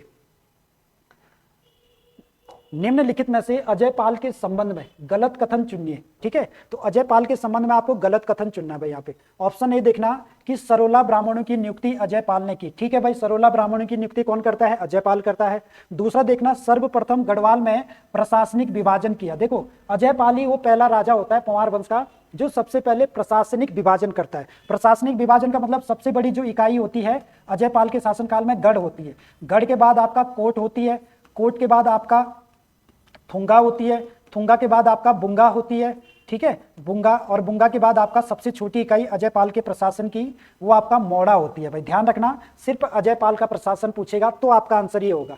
बाकी प्रशासन जो है इनका वो पृथ्वीपति साल भी चेंज करता है। पृथ्वीपति शाह जो राजा बनेगा 47वें नंबर का राजा पंवार वंश का, वो इस प्रशासन को फिर चेंज करेगा। यहाँ पर सिर्फ अजय पाल का प्रशासन पूछे तो अजय पाल के प्रशासन की सबसे बड़ी इकाई होगी गढ़ और सबसे छोटी इकाई होगी मोड़ा, ठीक है। तो ये प्रशासनिक विभाजन भी अजय पाल करता है। धूली पाथा का निर्माण, देखो धूली पाथा का निर्माण भी अजय पाल के द्वारा किया जाता है, जिसे आपका अजय पाल का धर्म पाथा भी कहा जाता है। धर्म पाथा, अजय पाल ने एक पाथा बनाया था, ठीक है। पाथा आपको पता होता है कि गढ़वाली में पाथा जो होता है अनाज नापने के लिए होता है, 2 kg का होता है। तो उसको बनाने वाले भी कौन है? धूली पाथा या धर्म पाथा अजय पाल होता है, ठीक है। ऑप्शन डी देखना धारसील अभिलेख, ये आपका गलत हो जाएगा भाई। धारसील अभिलेख जो है ये आपका अनंत पाल द्वितीय का है। पंवार वंश का जो राजा होता है अनंत पाल द्वितीय, ठीक है। ये पंवार वंश में 29वें नंबर का राजा होता है, 29 नंबर का। तो इसका हमें एक अभिलेख मिला है धारसील अभिलेख, ठीक है। तो धारसील अभिलेख किस राजा का है? अजय पाल का नहीं है। धारसील अभिलेख आपका है अनंत पाल द्वितीय का, ठीक है। तो इसका आंसर हो जाएगा ऑप्शन डी। चलो नेक्स्ट क्वेश्चन देखना 34। पंवार वंश के किस शासक का हमें भूमिदान का अभिलेख साक्ष्य प्राप्त होता है?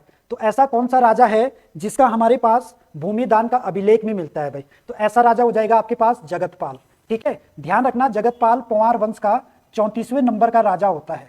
तो इसका हमारे पास एक तो भूमिदान अभिलेख मिला है भूमिदान का, और दूसरा हमारे पास इसका ताम्रपत्र लेख भी मिला है। ताम्रपत्र लेख जो कि आपका देवप्रयाग के रघुनाथ घाट मंदिर में मिला है, रघुनाथ घाट मंदिर। और ये रघुनाथ घाट मंदिर बनता है मंदिर है आपका देवप्रयाग में। तो इस मंदिर से हमें एक तो जगतपाल का भूमिदान का अभिलेख मिलता है, दूसरा हमें इसका ताम्रपत्र मिला है भाई। और इस ताम्रपत्र में इसने खुद को रजवाड़ शब्द का प्रयोग किया है। तो यहाँ पर 2-3 पॉइंट बनते हैं जगतपाल से। पहला ध्यान रखना कि पंवार वंश का वो राजा बताओ जिसने सबसे पहले भूमि दान दी, या भूमि दान का साक्ष्य हमें किस राजा के शासनकाल में देखने को मिलता है? जगतपाल के शासनकाल में। दूसरा ध्यान रखना, इसने अपने ताम्रपत्र में रजवाड़ शब्द का प्रयोग किया गया है, वो भी आपका जगतपाल है। बाकी श्यामपाल के बारे में ध्यान रखना भाई, ये आपका कनकपाल का पुत्र था। कनकपाल, कनकपाल जो इस वंश का प्रथम राजा होता है, उसका पुत्र आपका श्यामपाल यानी कि पंवार वंश का दूसरे नंबर का राजा श्यामपाल होता है। बाकी सोनपाल आपका ध्यान रखना भाई, सोनपाल 24वें नंबर का राजा होता है पंवार वंश में। और सोनपाल ने क्या किया था? अपनी राजधानी बिलंग घाटी को बनाई थी। बिलंग घाटी टिहरी में कुछ टाइम के लिए अपनी राजधानी बनाई थी। किसने? आपका सोनपाल ने। तो सोनपाल पंवार वंश का वो राजा है जिसने अपनी राजधानी चेंज करी थी कुछ थोड़े टाइम के लिए। देखो इनकी राजधानी तो चांदपुर गढ़ी थी इस समय, लेकिन कुछ टाइम के लिए कुछ कारण रहा होगा जिससे ये राजधानी चेंज करता है बिलंग घाटी या टिहरी में। बाकी विजयपाल के बारे में ध्यान रखना भाई, विजयपाल इस वंश का 41वें नंबर का राजा होता है। और विजयपाल के बारे में कहा जाता है कि दापा यानी कि तिब्बत, दापा जो समय तिब्बत को उस समय दापा के नाम से जाना जाता था, तो दापा पर आक्रमण करने वाला पंवार वंश का पहला राजा, यानी कि तिब्बत पर आक्रमण करने वाला पंवार वंश का पहला राजा आपका विजयपाल होगा। देखो आक्रमण तो इसने किया है लेकिन ये असफल रहा है, ठीक है। तो फिर क्वेश्चन दूसरा भी बनता है कि सफल आक्रमण, दापा पर सफल आक्रमण करने वाला राजा कौन है पंवार वंश का? फिर वो मानसा हो जाएगा आपका। लेकिन सबसे पहले आक्रमण करने वाला कौन है? विजयपाल होता है, लेकिन ये असफल रहता है, ठीक है। चलो नेक्स्ट क्वेश्चन देखना 35। कौन सा चंद शासक विक्रमादित्य बनने की चाह में अपने राज्य का बहुत सारा धन लुटा देता है? ठीक है, तो ऐसा कौन सा राजा है पंवार चंद वंश में जो अपन विक्रमादित्य बनने की इसमें आपका पूरा का पूरा धन लुटा देता है? देखो ऐसा राजा हो जाएगा आपके पास देवीचंद। यहां पे समझना, देवीचंद को कुमाऊं का मोहम्मद बिन तुगलक के नाम से भी जाना जाता है। तो आपको पता है भाई भारतीय इतिहास में तुगलक वंश का एक राजा होता है मोहम्मद बिन तुगलक, वो भी ऐसे ही होता है, उसे बोलते हैं पागल राजा, अपने मन मर्जी का राजा। तो वैसे ही आपका चंद वंश में होता है मोहम्मद बिन तुगलक के जैसे, जिसे पागल राजा की संज्ञा दी गई है। ऐसा राजा जो अपनी मन मर्जी करता है। देखो इसके पास इस समय बहुत सारे धन आ चुका था, बहुत सारा पैसा आ चुका था इसके पास, तो ये क्या करता है उस धन को ऐसे ही बिना फालतू में लुटाते रहता है। अगर किसी ने बोल दिया भाई मुझे इतने पैसे दे, तो उसको दे देता था, ठीक है। एक तरह से पागल राजा कह सकते हैं आप। तो ऐसा कौन सा राजा है कुमाऊं में, जिसे कुमाऊं का मोहम्मद बिन तुगलक भी कहते हैं। दूसरा यहाँ पर इसने क्या किया था, इसने अपना संबंध अफगानों के साथ, अफगान लोग जो होते हैं उनके साथ अपना संबंध अच्छे बनाए, ठीक है। और जब इन्होंने अफगानों के साथ अपने संबंध अच्छे बनाए, तो अफगान में एक व्यक्ति होता है दाऊद खां नाम का व्यक्ति होता है। इस व्यक्ति को, एक अफगान व्यक्ति होता है दाऊद खां नाम का व्यक्ति, इसको देवीचंद ने अपना सेनापति नियुक्त किया। और जब सेनापति नियुक्त किया इसको दाऊद खां को, तब क्या होता है कि जो कुमाऊं की प्रजा होती है या कुमाऊं के जो अधिकारी होते हैं या देवीचंद के जो अधिकारी होते हैं, वो इससे चिढ़ जाते हैं भाई देवीचंद से, कि भाई एक बाहर से आया हुआ व्यक्ति, अफगान व्यक्ति, उसको तुम सेनापति बना रहे हो और हमें कोई पद नहीं दे रहे हो। इसलिए देवीचंद से परेशान होकर दो व्यक्ति होते हैं अधिकारी, पूरणमल नाम के, एक पूरणमल होता है, ठीक है, और एक आपका पूरणमल और एक आपका गेंडा नाम का होता है। तो उन दोनों ने इसकी हत्या कर दी थी, ठीक है। एक पूरणमल होता है और एक माणिक गेंडा, अच्छा माणिक गेंडा नाम का व्यक्ति होता है, एक माणिक गेंडा, ठीक है। इन दोनों ने क्या किया था, इन दोनों, ये इसके दरबार में अधिकारी रहे होंगे, पूरणमल और माणिक गेंडा नाम के अधिकारी, यानी कि देवीचंद के शासनकाल में ये थे। इन दोनों ने क्या किया भाई, इस चक्कर से जो ये सारी चीजें करता है देवीचंद, तो देवीचंद की हत्या कर देते हैं, यानी कि देवीचंद को मार देते हैं, ठीक है। बाकी ध्यान रखना भाई जगतचंद के बारे में, ये भी चंद वंश का राजा होता है। इसके शासनकाल को स्वर्ण काल के नाम से जाना जाता है। चंद वंश का वो राजा बताओ जिसके शासनकाल को स्वर्ण काल के नाम से, यानी कि कुमाऊं का स्वर्ण काल भी कहते हैं, तो आपका जगतचंद हो जाएगा। बाकी जगतचंद के बारे में ध्यान रखना, इसने एक प्रथा चलाई भाई, गो सहस्त्र दान की प्रथा। गो सहस्त्र दान की प्रथा चलाने वाला चंद वंश का राजा अगर आपसे पूछे तो आपका जगतचंद हो जाएगा। गो सहस्त्र दान की प्रथा क्या होती थी कि हजारों गायों को दान देना, 1000 गायों को इसने दान दिया था, इसलिए कहा जाता है गो सहस्त्र दान की प्रथा, ठीक है। दूसरा ध्यान रखना, जगतचंद वो व्यक्ति है जिसने जुआरियों पर कर लगाया। जुआरी जो होते थे, जुआरियों पर कर लगाने वाला, यानी कि जुआ खेलने वालों पर कर लगाने वाला राजा भी अगर आपसे पूछे तो भी आपका जगतचंद है। और कर का नाम क्या था, जुआ की बांच नाम का कर, जुआरियों पर लगाने वाला राजा कौन होता है चंद वंश में, जगतचंद होता है, ठीक है। बाकी जगत चंद के बारे में बहुत सारे पॉइंट बनते हैं, लेकिन एक और पॉइंट ध्यान रखना कि जगत चंद वंश का वो राजा है जिसने श्रीनगर पर अधिकार किया भाई। श्रीनगर का उस समय राजा होता है फतेहपति शाह, गढ़वाल का राजा। तो फतेहपति शाह पर आक्रमण करता है जगत चंद और श्रीनगर को जीत लेता है भाई। एकमात्र राजा जो पंवार वंश की राजधानी को भी जीतता है। लेकिन जगत चंद क्या करता है, श्रीनगर को एक ब्राह्मण को दान दे देता है, जिसके चक्कर से वो वापस आ जाता है। ठीक है, तो ध्यान रखना भाई, स्वर्ण काल किसको बोलते हैं, जगत चंद के शासनकाल को। गो सहस्त्र दान प्रथा किसने चलाई, जगत चंद ने चलाई। ज्वारियों पर कर लगाने वाला भी जगत चंद होता है। ठीक है, बाकी आपके यहाँ पे समझ लेना, दूसरा राजा सोमचंद। देखो सोमचंद इस वंश का, चंद वंश का प्रथम राजा होता है, संस्थापक। ठीक है, चंद वंश का प्रथम राजा सोमचंद है। ठीक है, सोमचंद ने एक तो चंपावत में राजबुंगा किला बनाया भाई, राजबुंगा का किला बनाया इसने। ठीक है, चाराल की नियुक्ति की, चंपावत में चाराल की नियुक्ति की। ठीक है, दूसरा ध्यान रखना, इन्होंने आपका राजबुंगा किला हो गया, चाराल हो गया। ठीक है, पंचायती राज व्यवस्था, पंचायती राज व्यवस्था की भी शुरुआत की इसने। पंचायती राज व्यवस्था कुमाऊं में या उत्तराखंड में सबसे पहले पंचायती राज व्यवस्था चलाने वाला कौन है, सोमचंद है। चाराल की नियुक्ति करता है, चाराल का मतलब होता है 4 किलेदार। देखो एक किला बनाया, देखो किला बनाया इसने राजबुंगा किला, इसके चारों ओर एक एक किलेदार और नियुक्त कर दिए। ठीक है, किले के चारों, राजबुंगा किला है ये, इसके चारों ओर एक एक किलेदार नियुक्त किया, उसे बोला गया चाराल। ठीक है, बाकी पंचायती राज व्यवस्था की भी स्थापना या पंचायती राज व्यवस्था शुरू करने वाला कौन है, सोमचंद है। ठीक है, बाकी सोमचंद ने अल्मोड़ा में सोमनाथ मंदिर का भी निर्माण किया।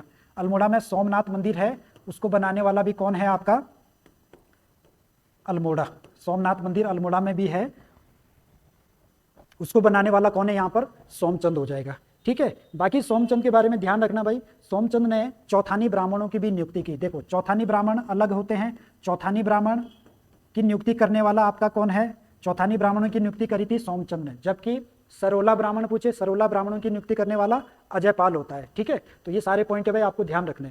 चलो नेक्स्ट क्वेश्चन देखना 36। अमन सभा की स्थापना किसके द्वारा की गई, तो अमन सभा की स्थापना होती है लेंसीडाउन में, लेंसीडाउन में होती है अमन सभा की स्थापना। ठीक है, तो लेंसीडाउन छावनी में, लेंसीडाउन जो छावनी होती है वहां पर अंग्रेजों के द्वारा सैनिकों के लिए यानी कि सैनिकों की शांति व्यवस्था स्थापित करने के लिए आपका अमन सभा बनाई जाती है 1930 में। 1930 में लेंसीडाउन में इसकी स्थापना होती है, और इसकी स्थापना होती है भाई अंग्रेजों के द्वारा की जाती है। ठीक है, चलो नेक्स्ट क्वेश्चन देखना 37। सही मिलान करना है आपको, 37 क्वेश्चन है, सही मिलान करें। ठीक है, तो सही मिलान देखना, यहाँ पर सबसे पहले देखना ओंकारेश्वर मंदिर। देखो ओंकारेश्वर मंदिर हो जाएगा भाई आपका ऊखी मठ में, ऊखी मठ जो आपका है रुद्रप्रयाग में, रुद्रप्रयाग। ठीक है, बाकी आपका नरसिंह मंदिर हो जाएगा आपका जोशीमठ में। ठीक है, नरसिंह मंदिर जोशीमठ में है। मार्केंडे मंदिर हो जाएगा आपका मुखवा गांव, और मुखवा गांव आपका पड़ता है गंगोत्री, गंगोत्री यानी कि उत्तरकाशी में। और सोमेश्वर मंदिर आपका हो जाएगा खरसाली, खरसाली भी आपका कहाँ है, उत्तरकाशी में है, उत्तरकाशी। ठीक है, अब यहाँ पे थोड़ा एक चीज और समझ लेना, ओंकारेश्वर मंदिर ऊखी मठ में है भाई। देखो भगवान केदारनाथ जो है, भगवान केदारनाथ की शीतकाल में पूजा, भगवान केदारनाथ की शीतकाल में पूजा कहाँ होती है, ऊखी मठ में। और ऊखी मठ के में कौन से मंदिर में होती है, ओंकारेश्वर मंदिर। ठीक है, दूसरा देखना भगवान बद्रीनाथ की शीतकाल में पूजा होती है जोशीमठ में, और जोशीमठ के कौन से मंदिर में, नरसिंह मंदिर में। ठीक है, बाकी गंगा, माँ गंगा या गंगोत्री की डोली, माँ गंगा की डोली शीतकाल में मुखवा गांव में लाई जाती है, मुखवा गांव। और मुखवा गांव में भी कहाँ पर उनकी पूजा होती है, मार्केंडे मंदिर में। ठीक है, जबकि माँ यमुना की डोली खरसाली में लाई जाती है शीतकाल में, और खरसाली में सोमेश्वर मंदिर में शीतकाल में उनकी पूजा होती है। ठीक है, तो यहाँ पर बन जाएगा भाई आपका 2 3 1 4, 2 3 1 4, यानी कि ऑप्शन हो जाएगा 2 3 1 4 ऑप्शन बी। ठीक है, ऑप्शन बी इसका राइट आंसर हो जाएगा। चलो नेक्स्ट क्वेश्चन देखना 38। सही मिलान करना है आपको यहाँ पे। ठीक है, तो सही मिलान में देखना देवदामनी, देखो देवदामनी बुग्याल है भाई, देवदामनी बुग्याल हो जाएगा आपका यमुनोत्री में। ठीक है, गुरसो होगा ये, गुरसो बुग्याल हो जाएगा आपका औली में। ठीक है, चमोली। बद्रीनाथ के चारों ओर कौन सा बुग्याल पाया जाता है, केला बुग्याल। और केदार खर्क बुग्याल हो जाएगा आपका गोमुख में, यानी कि ऑप्शन ए 1 2 3 4 इसका राइट आंसर हो जाएगा। ठीक है, बद्रीनाथ के चारों ओर पाया जाता है आपका केला बुग्याल, ध्यान रखना भाई। और सबसे बड़ा बुग्याल वेदनी बुग्याल। ठीक है, चलो नेक्स्ट क्वेश्चन देखना, सही विकल्प का चयन करना आपको यहाँ पे, सही विकल्प का चयन करें। तो देखो भाई आपका सही विकल्प कौन सा होगा इसमें से, देखो कथन ए देखना कि कुली बेगार प्रथा का अंत 1921 में हुआ। ठीक है भाई, पहला आपका कथन सही है।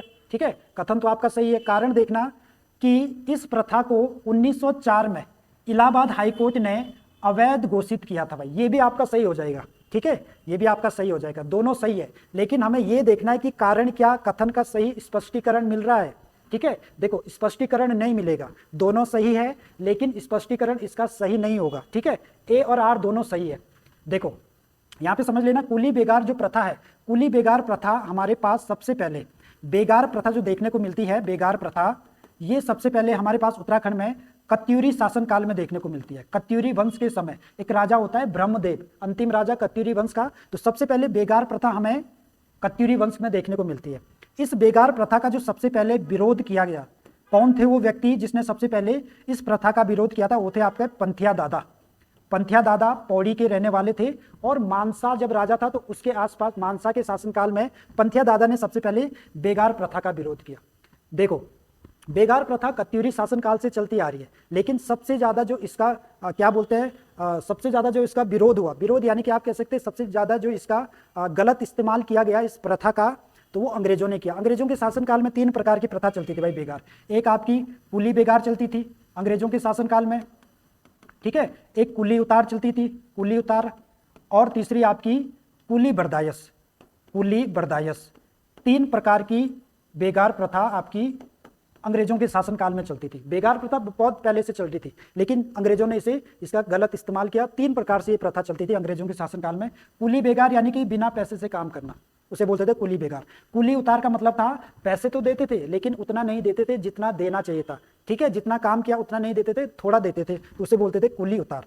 कुली बर्दायस था कि जब भी कोई अंग्रेज किसी गांव के भ्रमण पर जाता था तो उस गांव का इस प्रथा के तहत पूरा वो था कि उस अंग्रेज की देखभाल, उस अंग्रेज अधिकारी की पूरी देखभाल करना, देखभाल के साथ साथ उसकी खाने की व्यवस्था, उसकी सोने की व्यवस्था, पूरा सारा गांव वालों के अंडर में होता था। तो वो किस प्रथा के अंदर होता था? कुली बर्दायस के अंदर। फिर जाके इस प्रथा से लोग बहुत इसका विरोध करने लगे और तब सबसे बड़ा आंदोलन होता है 1921 में। 13-14 जनवरी 1921 को बागेश्वर में, ठीक है, कत्यूर घाटी में सरयू नदी के किनारे सबसे बड़ा आंदोलन होता है 1921 में। बद्रीदत्त पांडे इसका नेतृत्व करते हैं। ठीक है, बाकी बीच में 1904 में, 1903-04 में अल्मोड़ा में, देखो अल्मोड़ा के कुछ व्यक्ति होते हैं 1903-04 में, वो आपका बेगार देने से मना कर देते हैं अंग्रेजों को कि हम बेगार नहीं देंगे। उसके बाद अंग्रेज उन्हें जेल में बंद कर देते हैं, जेल में बंद कर देते हैं उन व्यक्तियों को। तो वो क्या करते हैं भाई, वो इलाहाबाद हाईकोर्ट में उनके द्वारा रीट डाली जाती है। इलाहाबाद हाईकोर्ट के पास जब ये मामला जाता है बेगार का, तो इलाहाबाद हाईकोर्ट बोलता है 1904 में कि भाई ये जो प्रथा है ये गलत है, इसको नहीं लेनी चाहिए। इसलिए इलाहाबाद हाईकोर्ट ने इस प्रथा को क्या किया था 1904 में? अवैध घोषित कर दिया था। ठीक है, तो 1921 में ये बेगार प्रथा खत्म हो जाती है। उत्तराखंड से पूरी तरह खत्म नहीं होती है, पूरी तरह उत्तराखंड से अगर खत्म पूछे तो 1923 में होती है। क्यों? क्योंकि 1921 में संपूर्ण उत्तराखंड से नहीं होती है, सिर्फ 2 जगहों को छोड़कर, 2, ये एक होती है आपकी अस्कोट रियासत और टिहरी रियासत। इन 2 जगहों को छोड़कर बाकी 1921 में इस प्रथा को समाप्त किया जाता है। बाकी 1923 में अस्कोट और टिहरी रियासत में भी ये प्रथा पूरी तरह समाप्त हो जाती है। चलो इसका आंसर देखना भाई, इसका आंसर हो जाएगा कथन ए और कारण आर दोनों सही है, परंतु कारण आर कथन ए का सही स्पष्टीकरण नहीं होगा। ठीक है, चलो नेक्स्ट क्वेश्चन देखना, 40 क्वेश्चन। गढ़वाल में मोड़खा क्या है? गढ़वाल में मोड़खा क्या है भाई? तो ये गढ़वाली शब्द है मोड़खा। तो ये आपका हो जाएगा भाई चौड़े पत्ते से बना एक छाता होता है, उसे बोलते हैं मोड़खा। ठीक है, चलो नेक्स्ट क्वेश्चन देखना 41। कुमाऊं परिषद के किस अधिवेशन के बाद बद्रीदत्त पांडे के नेतृत्व में एक शिष्टमंडल नागपुर राष्ट्रीय कांग्रेस के अधिवेशन में गया था, जहां इनकी मुलाकात स्वामी सत्यदेव होगा, स्वामी सत्यदेव से होती है भाई। ठीक है, देखो कुमाऊं परिषद की स्थापना होती है, कुमाऊं परिषद की स्थापना होती है 1916 में। ठीक है, 1916 में होती है। और इनके जो कुल अधिवेशन होते हैं भाई 6 अधिवेशन होते हैं। पहला अधिवेशन होता है 1917 में, दूसरा 1918 में, तीसरा होता है 1919 में, चौथा होता है 1920 में। ठीक है, 5वां अधिवेशन होता है 1923 में और लास्ट अधिवेशन 1926 में। कुल 6 अधिवेशन होते हैं आपके कुमाऊं परिषद के। ध्यान रखना, पहला देखो स्थापना होती है 1916 में और पहला अधिवेशन कब होगा? 1917 में। कहां पर होता है? अल्मोड़ा में। ठीक है, इसकी अध्यक्षता करते हैं आपके जयदत्त जोशी के द्वारा इसकी अध्यक्षता की जाती है। 1918 में जो अधिवेशन होता है ये आपका होता है हल्द्वानी में। ठीक है। हल्द्वानी में इसका नेतृत्व करता है तारादत्त गहरोला। तारादत्त गहरोला के द्वारा इसका अध्यक्षता की जाती है। तीसरा अधिवेशन होता है भाई आपका कोटद्वार में। कोटद्वार गढ़वाल में होने वाला एकमात्र अधिवेशन कुमाऊं परिषद का वो कोटद्वार में होता है 1919 में, और इसकी जो अध्यक्षता करते हैं बद्रीदत्त जोशी, बद्रीदत्त जोशी के द्वारा की जाती है, ठीक है। चौथा अधिवेशन होता है काशीपुर में, काशीपुर में, और इसकी अध्यक्षता हरगोविंद पंत के द्वारा की जाती है, हरगोविंद पंत। पांचवा अधिवेशन होता है टनकपुर में, टनकपुर में, और बद्रीदत्त पांडे के द्वारा, बद्रीदत्त पांडे के द्वारा इसकी अध्यक्षता की जाती है। और छठा अधिवेशन होता है भाई घनिया धौली, घनिया धौली में, और घनिया धौली आपका अल्मोड़ा में पड़ता है, मुकंदी लाल के द्वारा इसकी अध्यक्षता की जाती है, ठीक है। तो ये 6 के 6 अधिवेशन आपको याद होने चाहिए, ठीक है। कौन अध्यक्षता करता है, कहां पर हुई। अब क्वेश्चन देखो क्या पूछ रहा है कि कुमाऊं परिषद के किस अधिवेशन के बाद बद्रीदत्त पांडे के नेतृत्व में एक शिष्टमंडल नागपुर राष्ट्रीय कांग्रेस के अधिवेशन में गया था, ठीक है। देखो हमारे जो अधिवेशन होते थे उसके बाद आपके कांग्रेस के अधिवेशन होते थे भारत में, ठीक है। तो यहां पर कौन सा अधिवेशन था, वो था आपका तीसरा अधिवेशन। इस अधिवेशन के बाद आपका कुछ लोग यहां से जाते हैं महात्मा गांधी से मिलने, लेकिन महात्मा गांधी से नहीं मिल पाते हो तो किससे मिलते हैं, वो फिर स्वामी सत्यदेव से मिलते हैं, ठीक है। इनके पास अपनी बात रखते हैं कि भाई हमारे यहाँ ऐसी ऐसी बेगार प्रथा है, वन की समस्या है, तो अपनी समस्या रखते हैं। बाद में सत्यदेव वही व्यक्ति है, ठीक है, जिन्होंने कुली बेगार आंदोलन को एक स्टेटमेंट दिया था। कुली बेगार आंदोलन को कहा था असहयोग की प्रथम ईंट, असहयोग की प्रथम ईंट। किसने कहा था कुली बेगार आंदोलन के लिए, जब कुली बेगार आंदोलन सफल रहा था तो उसके लिए असहयोग की पहली ईंट किसने कहा था, स्वामी सत्यदेव ने, ठीक है। महात्मा गांधी ने क्या कहा था कुली बेगार आंदोलन के लिए, महात्मा गांधी ने कहा था रक्तपातहीन क्रांति, रक्तपातहीन क्रांति किसने कहा था, महात्मा गांधी ने, ठीक है। जबकि स्वाधीनता का संग्राम शक्ति समाचार पत्र में कुली बेगार को कहा जाता है, ठीक है। तो ये भाई आपको ध्यान होने चाहिए सारे के सारे। चलो नेक्स्ट क्वेश्चन देखना 42, गोविंद वल्लभ पंत राजकीय संग्रहालय कहां पर स्थित है। तो गोविंद वल्लभ पंत राजकीय संग्रहालय हो जाएगा भाई आपका अल्मोड़ा में, ठीक है। बाकी 2-3 ध्यान रखना, जैसे सुमेरु संग्रहालय कहाँ है, सुमेरु आपका पिथौरागढ़ में हो जाएगा, राजकीय संग्रहालय पिथौरागढ़ में हो जाएगा, ठीक है। जड़ी बूटी संग्रहालय आपका हरिद्वार में हो जाएगा।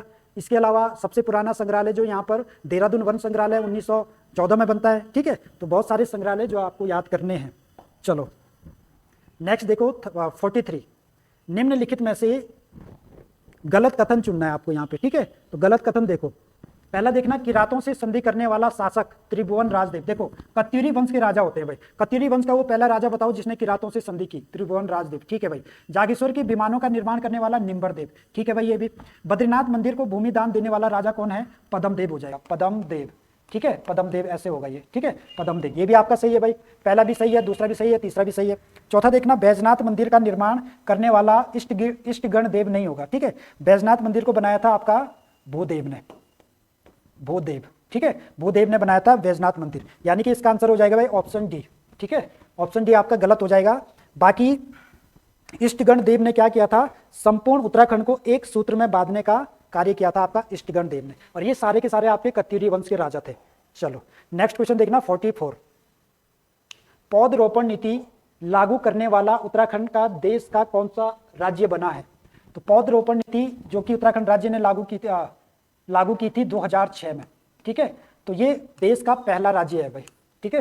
चलो नेक्स्ट देखना, किस अभिलेख से हमें कत्यूरी वंश की जानकारी मिलती है। तो ऐसा कौन सा अभिलेख है जहां से हमें कत्यूरी वंश की जानकारी मिलती है। देखो पांडुकेश्वर अभिलेख मिला है हमें चमोली से, जो कि कत्यूरी वंश की जानकारी देता है भाई। बागेश्वर अभिलेख हमें बागेश्वर से मिला है, कत्यूर घाटी से। कंडारा अभिलेख हमें मिला है रुद्रप्रयाग से, रुद्रप्रयाग, ठीक है। कंडारा अभिलेख और आपका पांडुकेश्वर अभिलेख है ललित सूरदेव का, ललित सूरदेव, कत्यूरी वंश का राजा ललित सूरदेव का हमारे पास कंडारा अभिलेख और पांडुकेश्वर अभिलेख है। जबकि बागेश्वर अभिलेख हमारे पास भूदेव का हो जाएगा। तो यानी कि सारे के सारे इस सभी अभिलेखों से हमें कत्यूरी वंश की जानकारी मिलती है। चलो नेक्स्ट देखना 46, कौन सी औषधि हरिद्वार में बहुतायत मात्रा में पाई जाती है जिसे बुद्धिवर्धक भी माना जाता है। तो ऐसी कौन सी औषधि है जो हरिद्वार में पाई जाती है और जिसे बुद्धिवर्धक के रूप में जाना जाता है। तो ऐसी औषधि हो जाएगी आपकी ब्राह्मी, ठीक है। चलो बाकी गिंगारू के बारे में ध्यान रखना भाई, ये हृदय रोग के लिए बहुत उपयोगी है, ठीक है, हृदय रोग के लिए। इसके फल को खाया भी जाता है, इसके फल को खाया भी जाता है। कंडाली जिसे बिच्छू घास भी कहते हैं, कंडाली आपका एनीमिया रोग, एनीमिया रोग का नाशक है।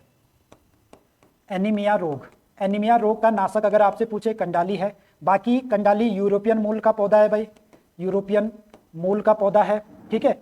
और दूसरा ध्यान रखना कंडाली के बारे में, ये आपका सब्जी के रूप में भी उपयोग होता है इसका, सब्जी के लिए, ठीक है। बाकी हमें इसको हम हिमपोपी के नाम से भी जानते हैं, हिमपोपी, ठीक है।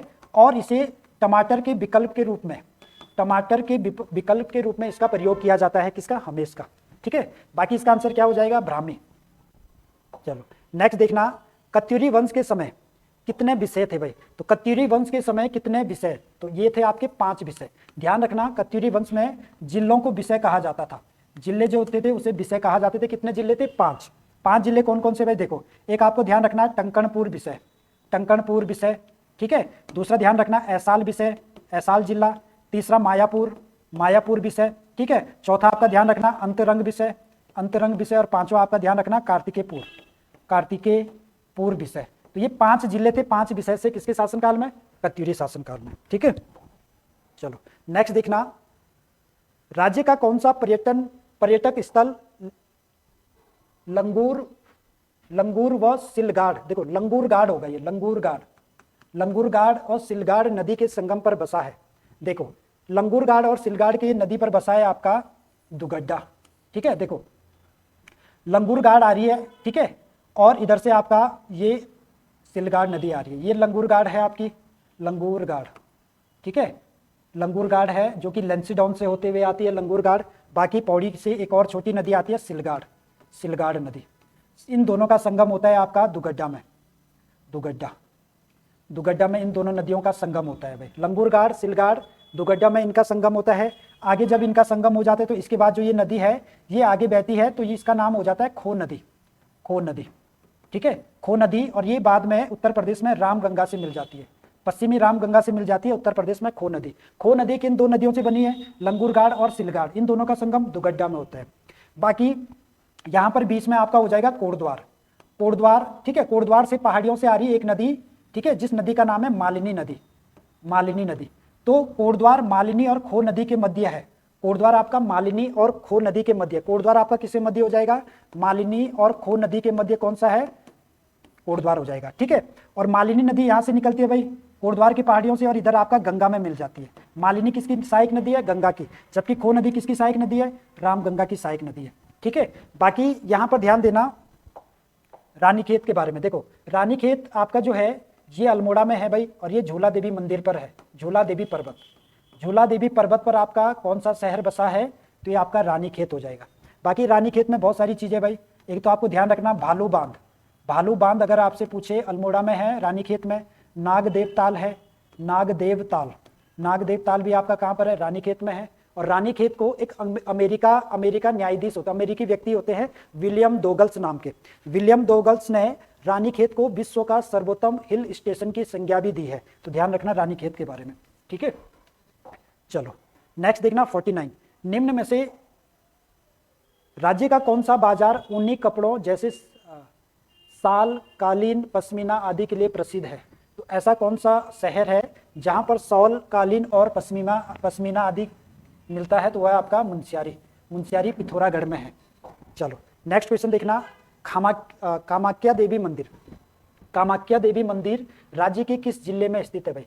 कामाख्या देवी मंदिर हो जाएगा आपका पिथौरागढ़ में। देखो कामाख्या देवी मंदिर भारत में भी है एक कामाख्या देवी मंदिर, ठीक है, शायद से असम में है, ये असम में, एक बार चेक कर लेना आप लोग। एक तो आपका कामाख्या देवी मंदिर है असम में, शायद से चेक कर लेना, और दूसरा आपका हमारे राज्य में भी एक कामाख्या देवी मंदिर पिथौरागढ़ में हो जाएगा, ठीक है। चलो नेक्स्ट क्वेश्चन देखना 51, किस मेले का संबंध जलियांवाला बाग हत्याकांड से है। तो ऐसा कौन सा मेला है जिसका संबंध भाई हमारे जलियांवाला बाग हत्याकांड से है, तो हो जाएगा आपका थल मेला। और ये थल मेला लगता है आपका पिथौरागढ़ में, पिथौरागढ़ में। इस मेले की शुरुआत 13 अप्रैल 1940 को होती है, ठीक है। किसकी याद में लगता है ये, उधम सिंह, उधम सिंह की याद में लगता है। उधम सिंह वो व्यक्ति है भाई, देखो यहाँ पे थोड़ा समझ लेना, जलियांवाला बाग 13 अप्रैल को हुआ था, 13 अप्रैल 1919 को हुआ था अमृतसर में, अमृतसर यानी कि पंजाब में होता है आपका जलियांवाला बाग हत्याकांड 13 अप्रैल को। और यहाँ पर जनरल डायर ने गोलियां चलाने का आदेश दिया था जलियांवाला में, ठीक है, और बहुत सारे व्यक्ति मर जाते हैं। इसका बदला लेने के लिए उधम सिंह लंदन जाते हैं 1940 के आसपास, और उधम सिंह 1940 में जनरल डायर की हत्या कर देते हैं। तो इसी याद में पिथौरागढ़ में मेला लगता है, थल मेला, ठीक है, जलियांवाला बाग हत्याकांड की याद में। गोचर मेला चमोली में लगता है, ठीक है। 1943 में इसकी शुरुआत होती है। शुरुआत करने वाले डिप्टी कमिश्नर बर्नीड ने इसकी शुरुआत की थी, किसकी सहायता से? गोविंद सिंह नौटियाल की सहायता से इस मेले की शुरुआत कौन करता है? डिप्टी कमिश्नर बर्नीड के द्वारा, ठीक है। बोरानी मेला लगता है आपका पिथौरागढ़ में, बोरानी मेला पिथौरागढ़ में लगता है। जौलजी मेला भी पिथौरागढ़ में लगता है, ठीक है। सबसे बड़ा व्यावसायिक मेला अगर आपसे पूछे राज्य का सबसे बड़ा व्यावसायिक मेला, तो जौलजी में मेला हो जाएगा। गौरी नदी और काली नदी के संगम पर लगता है, गौरी प्लस काली के संगम पर कौन सा मेला लगता है पिथौरागढ़ में? जौलजीबी मेला। और सबसे बड़ा राज्य का सबसे बड़ा व्यावसायिक मेला है आपका, ठीक है। चलो 52 क्वेश्चन देखना, निम्न में से कौन सा एक आयोग देहरादून में स्थित नहीं है? देखो देहरादून में कौन सा नहीं होगा भाई? देखो उत्तराखंड राज्य लोक सेवा अधिकरण है, ये भी हो जाएगा भाई अधिकरण। देखो उत्तराखंड लोक सेवा आयोग है हरिद्वार में, और उत्तराखंड राज्य लोक सेवा अधिकरण हो जाएगा आपका देहरादून में। राज्य निर्वाचन आयोग भी देहरादून में है आपका, ठीक है। और राज्य किसान आयोग भी आपका देहरादून में है। राज्य किसान आयोग 2016 में बनता है, जबकि निर्वाचन आयोग आपका 2001 में बनता है। तो इसका आंसर हो जाएगा भाई आपका ऑप्शन डी, ठीक है, सारे के सारे। चलो नेक्स्ट क्वेश्चन देखना 53, निम्नलिखित में से कत्यूरी शासन के समय पदाधिकारियों से गलत कथन चुनना है आपको, ठीक है। कत्यूरी शासन काल में पदाधिकारियों से गलत कथन चुनना है। देखो कत्यूरी शासन काल में भाट और चार नामक अधिकारी बेगार लेने वाले थे, ठीक है भाई, पहला आपका सही हो जाएगा। गमागमी कत्यूरी शासन काल में तीरंदाज, देखो ये गलत हो जाएगा, ठीक है। गमागमी आपका भाई ये था आपका डाकिया का काम करता था कत्यूरी शासन काल में। तीरंदाज का जो तीरंदाज होता था उसे बोलते थे सरबंग। कत्यूरी काल में जो तीरंदाजी वाला काम करता था, जो तीरंदाजी होता था उसे सरबंग बोला जाता था, जबकि डाकिया का काम करने वाला गमागमी। बाकी सही है भाई। नरपति नदी घाटों के आवागमन को सुगम बनाने वाला अधिकारी। घटपाल पहाड़ों या गिरिद्वारों का रक्षक। चलो 54 क्वेश्चन देखना, निम्न में से किस स्थान पर कोऑपरेटिव ड्रग्स फैक्ट्री स्थापित की गई है? तो ये हो जाएगी भाई आपकी रानीखेत में, ठीक है, रानीखेत अल्मोड़ा में, ठीक। बाकी ध्यान रखना, एक आपका मेडिसिन के नाम से एक संस्थान है या फैक्ट्री है मेडिसिन के नाम से, ठीक है। तो वो हो जाएगी भाई आपकी मोहान यानी कि अल्मोड़ा में है, ठीक। इंडियन मेडिसिन फार्मास्यूटिकल लिमिटेड, ऐसी उसका नाम है, इंडियन मेडिसिन फार्मास्यूटिकल लिमिटेड, ये आपकी हो जाएगी मोहान में, ठीक है। मोहान पड़ता है आपका अल्मोड़ा में हो जाएगी। दूसरा ध्यान रखना, Indian drugs pharmaceutical limited, Indian drugs pharmaceutical limited, ये आपकी ऋषिकेश में हो जाएगी, ऋषिकेश में, ठीक है। इंडियन ड्रग्स फार्मास्यूटिकल ऋषिकेश में है, जबकि कोऑपरेटिव ड्रग्स फैक्ट्री हो जाएगी आपकी रानीखेत में, जबकि इंडियन मेडिसिन फार्मास्यूटिकल लिमिटेड आपकी हो जाएगी मोहान में, ठीक है, अल्मोड़ा में। चलो नेक्स्ट देखना 55, पहाड़ का गांधी किसे कहा जाता है? पहाड़ का गांधी कहा जाता है भाई जसवंत सिंह बिष्ट को, ठीक है, पहाड़ का गांधी हो गया। दुर्गा प्रताप शाह इसे कहा जाता है बागेश्वर का गांधी, ठीक। देवकी नंदन पांडे को कहा जाता है कुमाऊं का गांधी, जबकि इंद्रमणि बडोनी को उत्तराखंड का गांधी कहा जाता है, ठीक है। तो ध्यान रखना, गांधी वाले क्वेश्चन, उत्तराखंड का गांधी आपका इंद्रमणि बडोनी, देवकी नंदन पांडे कुमाऊं का गांधी, दुर्गा प्रताप शाह बागेश्वर का गांधी, जबकि जसवंत सिंह बिष्ट पहाड़ का गांधी कहा जाता है। चलो नेक्स्ट क्वेश्चन देखना 56, राज्य में किस बुग्याल को वेदों का पढ़ने स्थल भी कहा जाता है? तो ऐसा कौन सा बुग्याल है जिसे वेदों का पढ़ने स्थल भी कहा जाता है? तो वेदनी बुग्याल। सबसे बड़ा बुग्याल चमोली में है आपका, सबसे बड़ा बुग्याल हो जाएगा चमोली में स्थित है, ठीक है। बगजी बुग्याल भी आपका चमोली में हो जाएगा भाई, चमोली में है ये। दयारा बुग्याल आपका उत्तरकाशी में हो जाएगा, उत्तरकाशी में। मक्खन की होली के लिए प्रसिद्ध है ये बुग्याल, ठीक है। और इस बुग्याल को लोगों के सामने या विश्व मानचित्र पर दर्शाने का कार्य दयारा बुग्याल को किया था चंद्रप्रभा अहतवाल ने।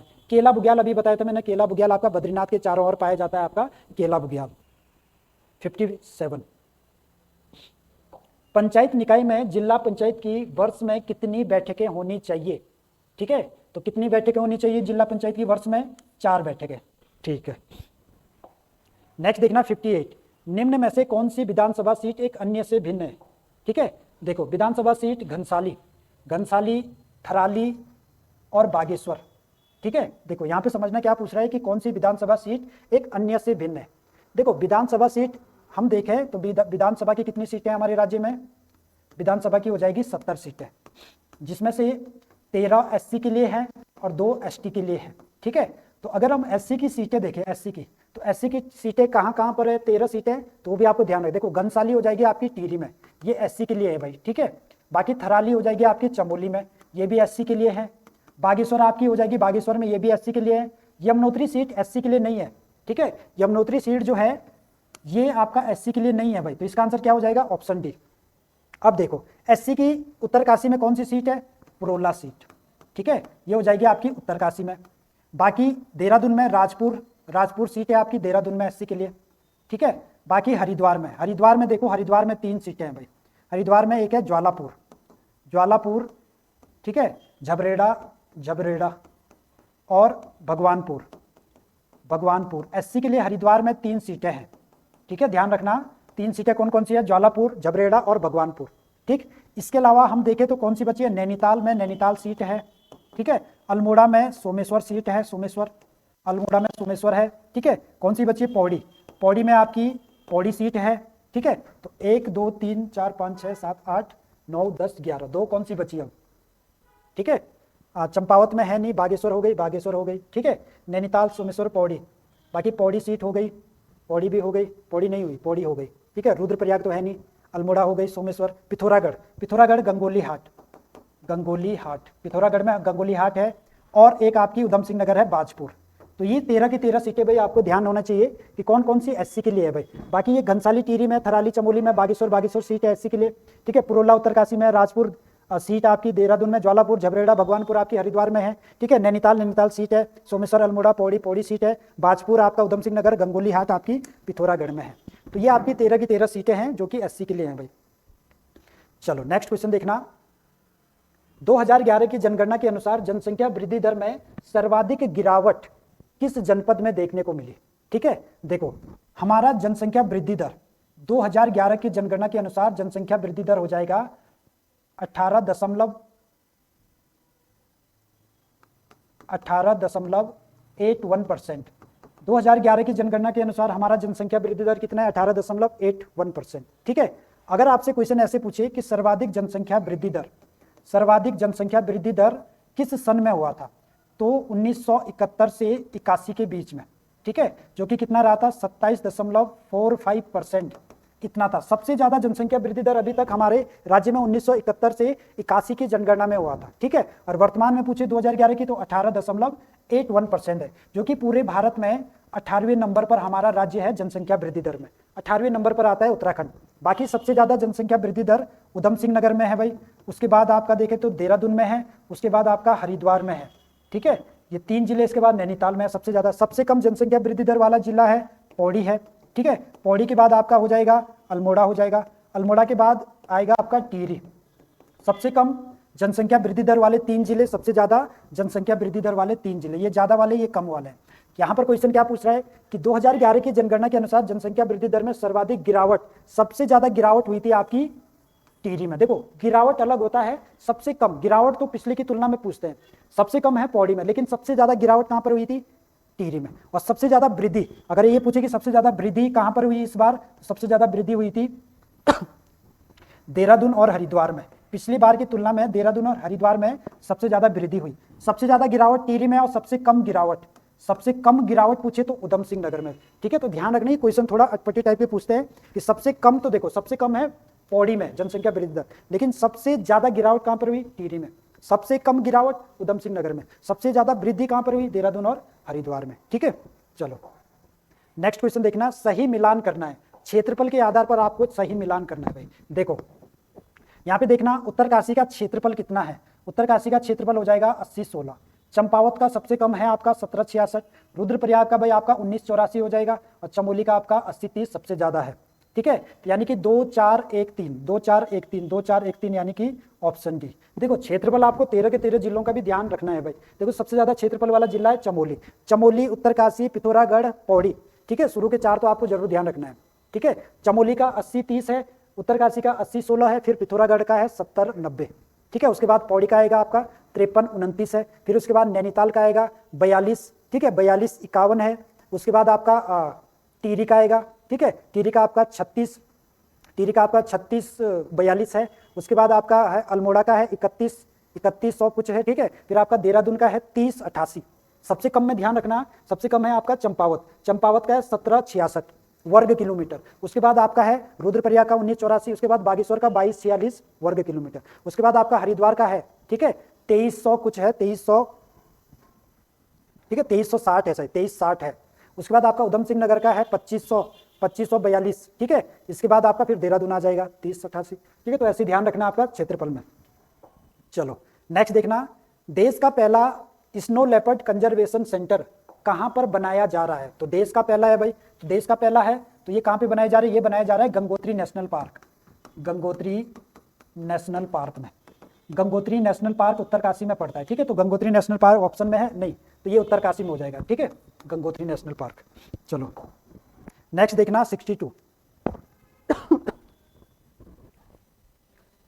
62 देखना, उत्तराखंड के एकमात्र व्यक्ति जिन्हें भारत का सर्वोच्च सम्मान मिला है। तो भारत का सर्वोच्च सम्मान है भारत रत्न। अब भारत रत्न किसे मिला है? गोविंद बल्लभ पंत को। 1957 में इन्हें भारत रत्न मिला था भाई, ठीक है।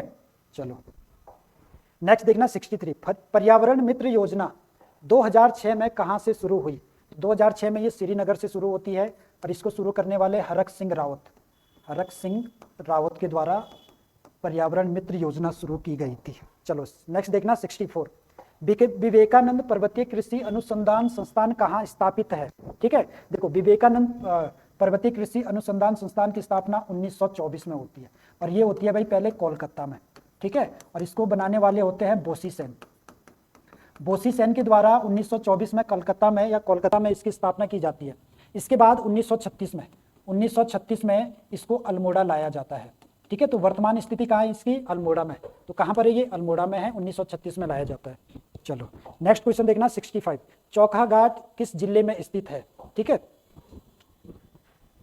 देखो कर्णा आश्रम को कहा जाता है कर्णा आश्रम जो है ये आपका पौड़ी में है भाई, पौड़ी, ठीक है, पौड़ी में है, मालिनी नदी के संगम पर, मालिनी नदी के तट पर, मालिनी नदी के पास है ये पौड़ी में कर्णा आश्रम, जिसे वर्तमान में क्या कहा जाता है? चौखा घाट। कर्णा आश्रम का वर्तमान में नाम क्या है? चौखा घाट, ठीक है, ध्यान रखना। तो ये कहां पर हो जाएगा भाई? पौड़ी में है, ठीक है। और किस नदी के किनारे? मालिनी नदी के किनारे, ठीक। कर्णा आश्रम आपको पता है हमारे राज्य में प्राचीन समय में 2 ही आश्रम थे जो शिक्षा के केंद्र थे, कर्णा आश्रम और बद्रिका आश्रम, ठीक है। कर्णा आश्रम पौड़ी, बद्रिका आश्रम आपका चमोली में हो जाएगा। चलो नेक्स्ट देखना 66, गढ़वाल समाचार पत्र कहां से प्रकाशित होता था? गढ़वाल समाचार पत्र होता था भाई आपका कोटद्वार से प्रकाशित, ठीक है।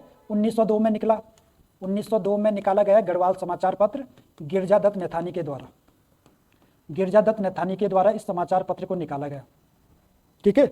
गढ़वाल से निकलने वाला पहला समाचार पत्र गढ़वाल समाचार। बाकी ध्यान रखना देहरादून से गढ़वाली समाचार पत्र निकाला गया था, गढ़वाली समाचार पत्र निकाला गया था 1905 में, ठीक है। किसके द्वारा? गढ़वाल यूनियन के द्वारा। गढ़वाल यूनियन की स्थापना 1901 में होती है भाई, ठीक है। देहरादून में गढ़वाल यूनियन की स्थापना 1901 तारादत्त गैरोला के द्वारा की जाती है, ठीक है। और भी सदस्य होते हैं उनमें। गढ़वाल यूनियन बनती है देहरादून में, गढ़वाल हितकारिणी सभा के नाम से भी इसे जाना जाता है। 1901 में इसकी स्थापना होती है देहरादून में। इसके द्वारा गढ़वाली समाचार पत्र निकाला जाता है 1905 में। 1905 में गिरजादत्त नैथानी के द्वारा गढ़वाली समाचार पत्र, उसके बाद तारादत्त गैरोला भी इसके संपादक बनते हैं, उसके बाद बिशंबर दत्त चंदोला भी गढ़वाली समाचार पत्र के क्या बनते हैं? संपादक बनते हैं।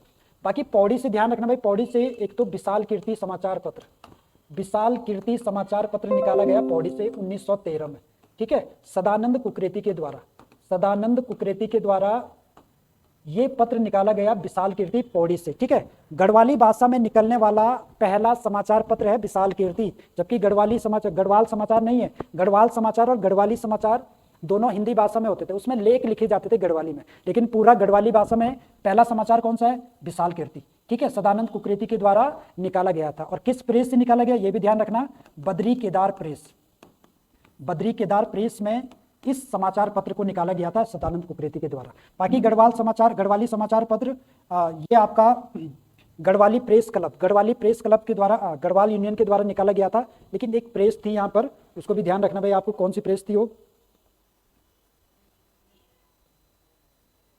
ठीक है, गढ़वाली प्रेस क्लब, ठीक है, गढ़वाली प्रेस क्लब के द्वारा निकाला गया था, ठीक है। और गढ़वाली प्रेस क्लब 1912 में बनती है देहरादून में।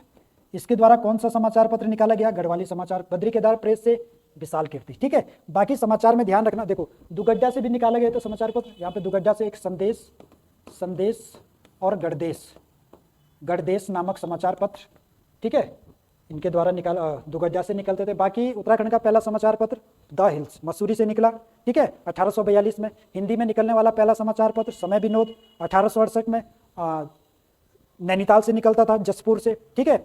बाकी आपका बहुत सारे समाचार पत्र भाई। चलो नेक्स्ट क्वेश्चन देखो 67, सूरदर्शन पर्वत और कोटेश्वर पर्वत किस जनपद में स्थित है।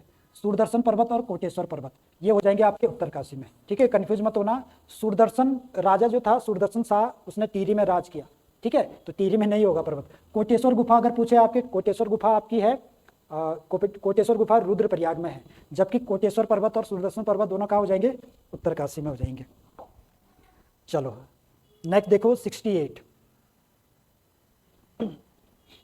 निम्नलिखित में से कौन सा गलत है, गलत छाड़ना भाई आपको। मेला दिया है यहाँ पर, कौन कौन से मेले कहाँ पर लगते हैं, हतालिका मेला लगता है देहरादून में, ठीक है, ये सही है भाई आपका। गोरखा समुदाय में ये मेला लगता है, गोरखा समुदाय के द्वारा, गोरखा समुदाय रहते हैं देहरादून में, उनके द्वारा इस मेले का आयोजन किया जाता है। गुगाल मेला आपका हरिद्वार में लगता है, ठीक है। चैतोल मेला लगता है आपका पिथौरागढ़ में, ये ठीक है भाई। माघ मेला, अच्छा ये माघ मेला गलत हो जाएगा, माघ मेला लगता है आपका उत्तरकाशी में, ठीक है।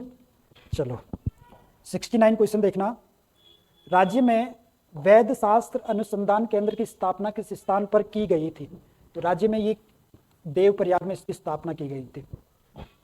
चलो लास्ट क्वेश्चन देखो उत्तराखंड का, निम्नलिखित में से पलेटी का सूर्य मंदिर कहां पर स्थित है। देखो पलेटी का सूर्य मंदिर हो जाएगा भाई आपका टिहरी में, ठीक है। टिहरी में एक जगह पड़ती है हिंडोला खाल, और ये देवप्रयाग के पास है, तो यहाँ पर ये सूर्य मंदिर है, ठीक है। और इसके अलावा आपका चमोली में भी है भाई एक सूर्य मंदिर, कुलसारी का सूर्य मंदिर अगर आपसे पूछे तो ये चमोली में हो जाएगा सूर्य मंदिर, ठीक है, सूर्य मंदिर। बाकी उत्तरकाशी में भी है मंजियाली का सूर्य मंदिर, मंजियाली का सूर्य मंदिर है यहाँ पर, भटवाड़ी का सूर्य मंदिर भी होगा, ठीक है, मंजियाली याद रखना। पिथौरागढ़ में मढ़ का सूर्य मंदिर, मढ़ का सूर्य मंदिर, देखो मढ़ है आपका प्राचीन नाम लाखा मंडल का, और मढ़ का सूर्य मंदिर पिथौरागढ़ में है, ठीक है। मंजियाली का सूर्य मंदिर उत्तरकाशी, कुलसारी का सूर्य मंदिर चमोली में, ठीक है। इसके अलावा और भी सूर्य मंदिर है, जैसे आपने पढ़ा होगा बड़ा आदित्य का सूर्य मंदिर, ये आपका अल्मोड़ा में हो जाएगा, ठीक है। एक आपका क्यार्क का सूर्य मंदिर पौड़ी में हो जाएगा, क्यार्क का सूर्य मंदिर हो जाएगा आपका पौड़ी में, ठीक है। खेती खान हो गया एक, खेती खान का सूर्य मंदिर हो जाएगा आपका चंपावत में, ठीक है। और आपका बड़ा आदित्य का सूर्य मंदिर अल्मोड़ा में हो जाएगा, खेती खान का सूर्य मंदिर चंपावत, क्यार्क का पौड़ी में। इसके अलावा और भी सूर्य मंदिर है भाई जो आपको ध्यान रखना है। चलो ये थे आपके उत्तराखंड के 40 क्वेश्चन, इसके बाद जीएस के आएंगे, ठीक है। चलो भाई जीएस के क्वेश्चन देखते हैं। 71 क्वेश्चन है, इनमें से कौन सा कथन सत्य है। भारत शासन अधिनियम 1935 के तहत केंद्र में द्वैध शासन को समाप्त किया गया था और प्रांतों में इसकी स्थापना की गई थी। ध्यान रखना भाई, भारत शासन अधिनियम 1935 जो था ना, इसमें जो है क्या हुआ था कि केंद्र में द्वैध शासन क्या हुआ था, स्थापित हुआ था। केंद्र में द्वैध शासन स्थापित हुआ था, लेकिन यहां लिखा केंद्र में द्वैध शासन को समाप्त किया गया था, समाप्त नहीं किया था, स्थापित किया था। और प्रांतों में इसकी स्थापना की थी। प्रांतों में इसकी स्थापना जो भारत शासन अधिनियम 1919 के तहत हुई थी। याद रखना कि जो भारत शासन अधिनियम 1919 है उसमें प्रांतों में द्वैध शासन की स्थापना हुई थी, और 1935 में जो है द्वैध शासन की क्या हुई थी, समाप्ति हुई थी प्रांतों में, है ना। और केंद्र में क्या हुआ था, द्वैध शासन की स्थापना 1935 में हुई थी। कुल मिलाकर 1935 में केंद्र में द्वैध शासन की स्थापना हुई थी, और प्रांतों में जो द्वैध शासन था वो समाप्त किया गया था 1935 में। और जो 1919 का भारत शासन अधिनियम है उस समय प्रांतों में द्वैध शासन की स्थापना हुई थी। इसका मतलब क्या हो गया, ये आर वाला गलत हो गया, है ना। यहां पे दूसरी बात देखना, भारत शासन अधिनियम 1919 के तहत संघ लोक सेवा आयोग, प्रांतीय लोक सेवा आयोग और संयुक्त सेवा आयोग का गठन किया गया था। ध्यान देना भाई, भारत शासन अधिनियम 1919 के तहत जो है संघ लोक सेवा आयोग है ना, जो संघीय लोक सेवा आयोग है, इसकी स्थापना 1926 में हुई थी। किस अधिनियम के तहत, भारत शासन अधिनियम 1919 के तहत। लेकिन प्रांतीय सेवा आयोग और संयुक्त सेवा आयोग है ना, सिविल सेवा परीक्षा के लिए आयोग बनाए गए थे, ये 1935 में बनाए गए थे। कब बनाए गए थे? 1935 में बनाए गए थे, दोनों के दोनों ही। कौन से? प्रांतीय और संयुक्त सेवा आयोग। संयुक्त मतलब दो या दो से अधिक राज्यों के लिए था, जो मतलब सिविल सेवा परीक्षा करवाते थे, और प्रांतीय सेवा आयोग एक राज्य के लिए था, और केंद्र सरकार के लिए क्या था? आपका संघीय लोक सेवा आयोग। तो इसकी स्थापना तो खैर पहले ही हो गई थी, लेकिन 1935 में इसका विस्तार किया गया था, तब ये दोनों जो है इसके साथ जो और जोड़े गए थे। तो इसका मतलब क्या हुआ कि ये वाला भी गलत हो गया, ठीक है ना। तो आर और एस क्या है? दोनों के दोनों ही गलत है भाई। तो आंसर क्या हो जाएगा आपका? आर, इसका आंसर हो जाएगा डी। डी हो जाएगा, आर और एस दोनों क्या हो गए? गलत हो गए, ठीक है। 72 क्वेश्चन देखते हैं, इनमें से कौन सा एक शिवाजी के अष्टप्रधान में सम्मिलित नहीं था? तो आपको पता होगा जो शिवाजी थे, शिवाजी महाराज थे मराठे, उनका जो है अष्टप्रधान नामक मंत्रिमंडल होता था, जिसमें 8 जो है मंत्री होते थे मेन। तो उसमें एक तो वकियानीस होता था, ये भी होता था। वकियानीस क्या होता था कि जो मतलब उसके दैनिक कार्य होते थे, राजा के क्या होते थे? दैनिक कार्य होते थे। राजा के दैनिक कार्यों की मतलब वो रखता था, वो लेखा जोखा कि राजा को आज क्या क्या काम करने हैं। और जो उसका राज परिवार होता था, राज परिवार से संबंधित जो मतलब उसके कार्य होते थे या रूपरेखाओं की कार्यों की, वो सब तैयार करके रखता था, और उसी के हिसाब से जो ये मतलब उसी को देख रेख करता था कुल मिला के, है ना। दूसरा होता था चिटनीस। चिटनीस क्या होता था कि राज परिवार के जितने भी क्या होते कागजात है या मोहरे हैं या पत्राचार से संबंधित, है ना। कुल मिला के अगर हम एक शब्द में लिखे तो पत्राचार, ये पत्राचार से संबंधित क्या होता था? एक मंत्री होता था चिटनीस, और ऊपर से राजपाट के जो जितने भी मतलब क्या होते थे कागजात होते थे, डॉक्यूमेंट्स होते थे, मोहरे वगैरह होती थी, उनको सब उन पर जो है नियंत्रण किसका होता था? चिटनीस का होता था।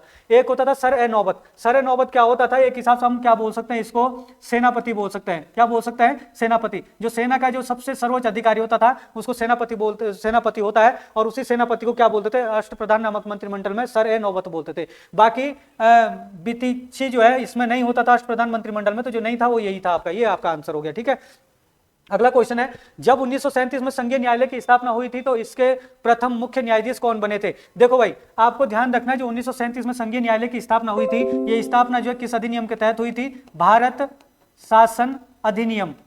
भारत शासन अधिनियम 1935 के तहत, भारत शासन अधिनियम 1935 के तहत जो है क्या हुई थी? 1937 में संघीय न्यायालय की स्थापना हुई थी, और इसी समय 1937 में ही क्या हुआ? वर्मा को भारत से अलग किया गया था, भारत शासन अधिनियम 1935 के तहत, है ना। तो इसके जो प्रथम जो है मुख्य न्यायाधीश जो बने थे वो कौन बने थे? सर मॉरिस ग्वेयर बने थे। कौन बने थे? सर मॉरिस ग्वेयर बने थे, ध्यान रखना। बाकी सर ओसबोर्न स्मिथ जो है 1935 के भारत शासन अधिनियम के तहत ही जो आपकी स्थापना हुई थी, किसकी? आरबीआई की स्थापना हुई थी, आरबीआई के प्रथम अध्यक्ष बने थे सर ओसबोर्न स्मिथ, है ना। तो ये ध्यान रखना। अगला क्वेश्चन है, भारतीय स्टेट बैंक को पहले इस नाम से जाना जाता था, मतलब किस नाम से जाना जाता था? देखो भाई, सबसे पहली बात आपको ध्यान रखना, भारतीय स्टेट बैंक की थोड़ी सी कहानी बताता हूं, स्थापना कैसे हुई थी। सबसे पहले आपके पास एक था बैंक ऑफ कलकत्ता, ठीक है। एक था आपका बैंक ऑफ मद्रास, ठीक है ना। और एक था आपके पास कौन सा? Bank of Bombay. ये 3 बैंक थे। इन तीनों बैंकों को मिलाकर 1921 में क्या किया गया था? इंपीरियल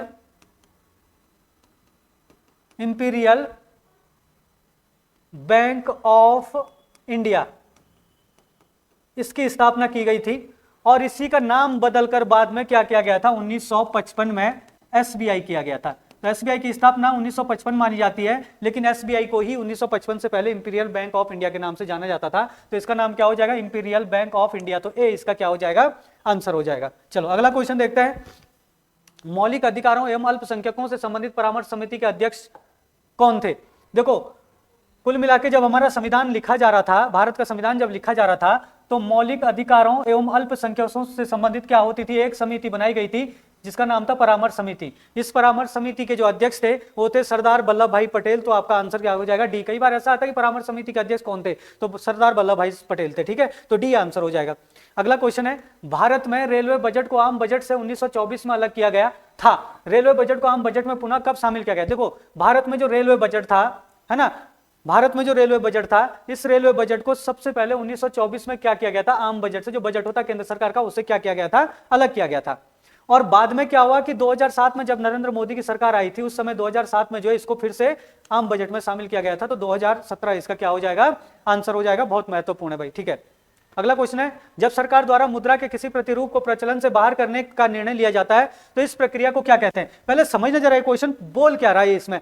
जब सरकार द्वारा मुद्रा के किसी प्रतिरूप को प्रचलन से बाहर किया जाता है, प्रतिरूप को प्रचलन से बाहर करने का मतलब है, जैसे हमारा अभी था तो क्या हुआ था आपका? नोटबंदी हुई थी जब, तो नोटबंदी में क्या हुआ था कि जो 1000 का नोट था, 1000 नोट को क्या किया गया, 1000 के नोट को बंद कर दिया गया, है ना, और उसके जगह क्या लाया गया, 2000 का नोट लाया गया, 2000 का नोट लाया गया। तो जो 1000 का नोट है उसको 1000 के नोट को मुद्रा के प्रतिरूप के प्रचलन से क्या कर दिया, बाहर कर दिया, ये बोलना चाह रहा हूं।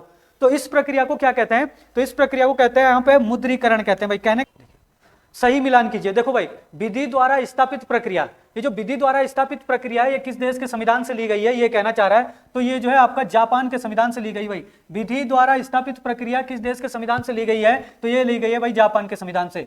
राज्यसभा के सदस्यों का नामांकन, यानी कि राज्यसभा के जो सदस्य हैं उनका चुनाव कैसे होता है और उनका नामांकन कैसे होता है, ये प्रक्रिया किस देश के संविधान से ली गई है, तो ये जो है आयरलैंड के संविधान से ली गई है भाई, है ना। विधि निर्माण प्रक्रिया निर्माण है उसकी प्रक्रिया किस देश के संविधान से ली गई है, तो ये इंग्लैंड के संविधान से ली गई है भाई। आप देखना इंग्लैंड के गुलाम थे तो विधि निर्माण प्रक्रिया इंग्लैंड से लेना जायज है।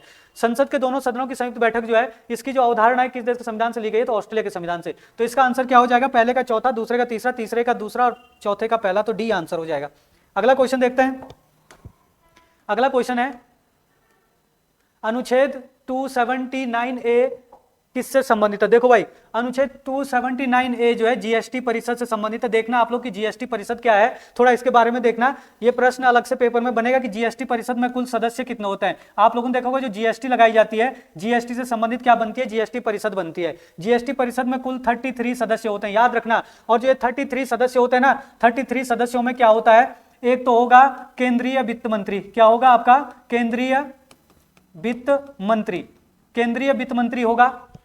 दूसरा सदस्य जो होगा आपका वो क्या होगा, केंद्रीय राज्य वित्त मंत्री, मतलब केंद्र में जो वित्त मंत्री होता है उसी से रिलेटेड केंद्रीय वित्त राज्य मंत्री होता है। एक बोलते हैं राज्य मंत्री होता है, एक राज्य मंत्री स्वतंत्र प्रभार होता है, ऐसे करके जो केंद्रीय राज्य मंत्री होगा यानी कि वित्त मंत्रालय संबंधित एक ही होता है। तो दो तो आपके ये हो गए, है ना। और जो आपके 31 सदस्य होंगे वो कहां से होंगे, राज्य हो या फिर आपका क्या हो जाएंगे, केंद्र शासित प्रदेश होंगे। राज्य और केंद्र शासित प्रदेशों के क्या होंगे, प्रदेशों के क्या होंगे, वित्त मंत्री होंगे। क्या होंगे, वित्त मंत्री, है ना। तो आपको ध्यान रखना है कि जो वित्त मंत्री होंगे वो सभी राज्य या केंद्र शासित प्रदेशों के होंगे, 31 वो होंगे, और एक होगा केंद्रीय वित्त राज्य मंत्री, ये होगा 32, और 33वां केंद्रीय वित्त मंत्री होगा, और यही इसके क्या होते हैं, अध्यक्षता करते हैं भाई, ठीक है। तो ध्यान रखना ये बहुत महत्वपूर्ण है जीएसटी परिषद, और इसकी चर्चा जीएसटी परिषद की चर्चा किस अनुच्छेद में, 279 के ए में है भाई, ठीक है। तो इसको ध्यान रखना बहुत महत्वपूर्ण है। चलो अगला क्वेश्चन देखते हैं। ओलंपिक खेलों में ओलंपिक मशाल जलाई जाने की शुरुआत कब से हुई। देखो भाई सबसे पहले तो हम ध्यान रखना आप लोग कि जो ओलंपिक मशाल की जो शुरुआत है इसको जो 1928 में जो है शुरू किया गया था, और ये नीदरलैंड में हुए थे, है ना। अगर शुरुआत देखें तो वैसे अगर पूरी कहानी देखना आप लोग कि 1928 के जो ओलंपिक खेल हुए थे वो कहाँ हुए थे, नीदरलैंड में। और नीदरलैंड में जो है क्या हुआ था, मशाल जलाने की क्या लाई गई थी, अवधारणा लाई गई थी। लेकिन अगर देखा जाए तो 1936 में जो बर्लिन ओलंपिक हुए थे, कहां हुए थे, बर्लिन में ओलंपिक हुए थे। यहां पे पूर्ण रूप से क्या हुई थी, पूर्ण रूप से क्या हुई थी, इसकी शुरुआत हुई थी। क्या हुई थी, शुरुआत हुई थी किसकी, मशाल जलाने की जो शुरुआत हुई थी पूर्ण रूप से 1936 के बर्लिन ओलंपिक में हुए थे। और जबकि अवधारणा कहां लाई गई थी, 1928। तो 1936 वाला अगर ऑप्शन में होता तो वो ज्यादा सही होता, लेकिन 1928 है तो ये इसका आंसर हो जाएगा। 1928 के लिए जो नीदरलैंड में ओलंपिक होते, इसके लिए एक चीज और ध्यान रखना कि जो महिला है पहली बार इस ओलंपिक में जो महिला है, महिलाओं के लिए क्या है, एक तो मतलब जिम्नास्टिक है ना, और दूसरा क्या है, एथलेटिक और जिम्नास्टिक में पहली बार महिलाओं को प्रतिभाग करने का मौका मिला 1928 के ओलंपिक खेलों में। तो ये चीज भी आपको ध्यान रखना है, बहुत महत्वपूर्ण है। चलो अगला क्वेश्चन है, कौन सा जल डमरू मध्य प्रशांत महासागर को हिंद महासागर से जोड़ता है। सबसे पहले बात तो आप ध्यान देना भाई, सबसे पहला बेरिंग जल डमरू यहां पे दिया हुआ। जो बेरिंग जल डमरू है ये जो है प्रशांत महासागर और आर्कटिक महासागर को क्या है, आपस में जोड़ता है। प्रशांत महासागर और आर्कटिक महासागर को जोड़ता है ना। आप लोगों ने रशिया के पूर्व में देखो, रशिया के पूर्व में जो है बेरिंग जल डमरू है भाई, ठीक है ना। किसके पूर्व में है, रशिया के पूर्व में, ठीक है। वहीं पे उससे ऊपर जो है आर्कटिक महासागर है, नीचे प्रशांत महासागर है, तो इन दोनों को क्या है, ये जोड़ता है। दूसरी देखना मलाका जल डमरू मध्य जो है, आप लोगों ने देखा होगा कि हमारी जो बंगाल की खाड़ी है, बंगाल की खाड़ी में क्या है आपका अंडमान सागर, हम बोल सकते हो क्या, अंडमान सागर। और क्या है आपका, इसके इधर को जाओगे आप लोग पूरब की तरफ को तो चीनी सागर आता है, दक्षिणी चीनी सागर। क्या आ जाएगा, दक्षिणी चीनी सागर। तो दक्षिणी चीनी सागर और अंडमान सागर को कौन जोड़ता है, मलाका जल डमरू जोड़ता है। अगर हम पाक जल डमरू को देखेंगे तो जो पाक जल डमरू है ये किसको जोड़ता है, ये भारत और श्रीलंका को जोड़ता है।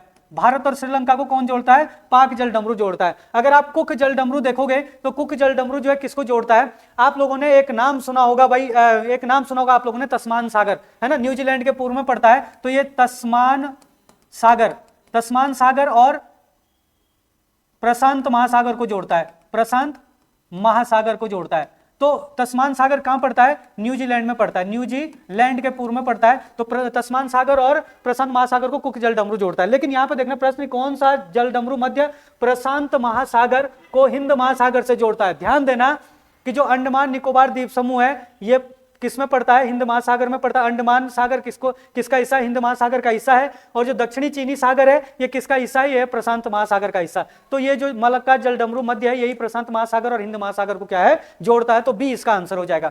अगला क्वेश्चन है, राज्य की मंत्रिपरिषद सामूहिक रूप से किसके प्रति उत्तरदायी?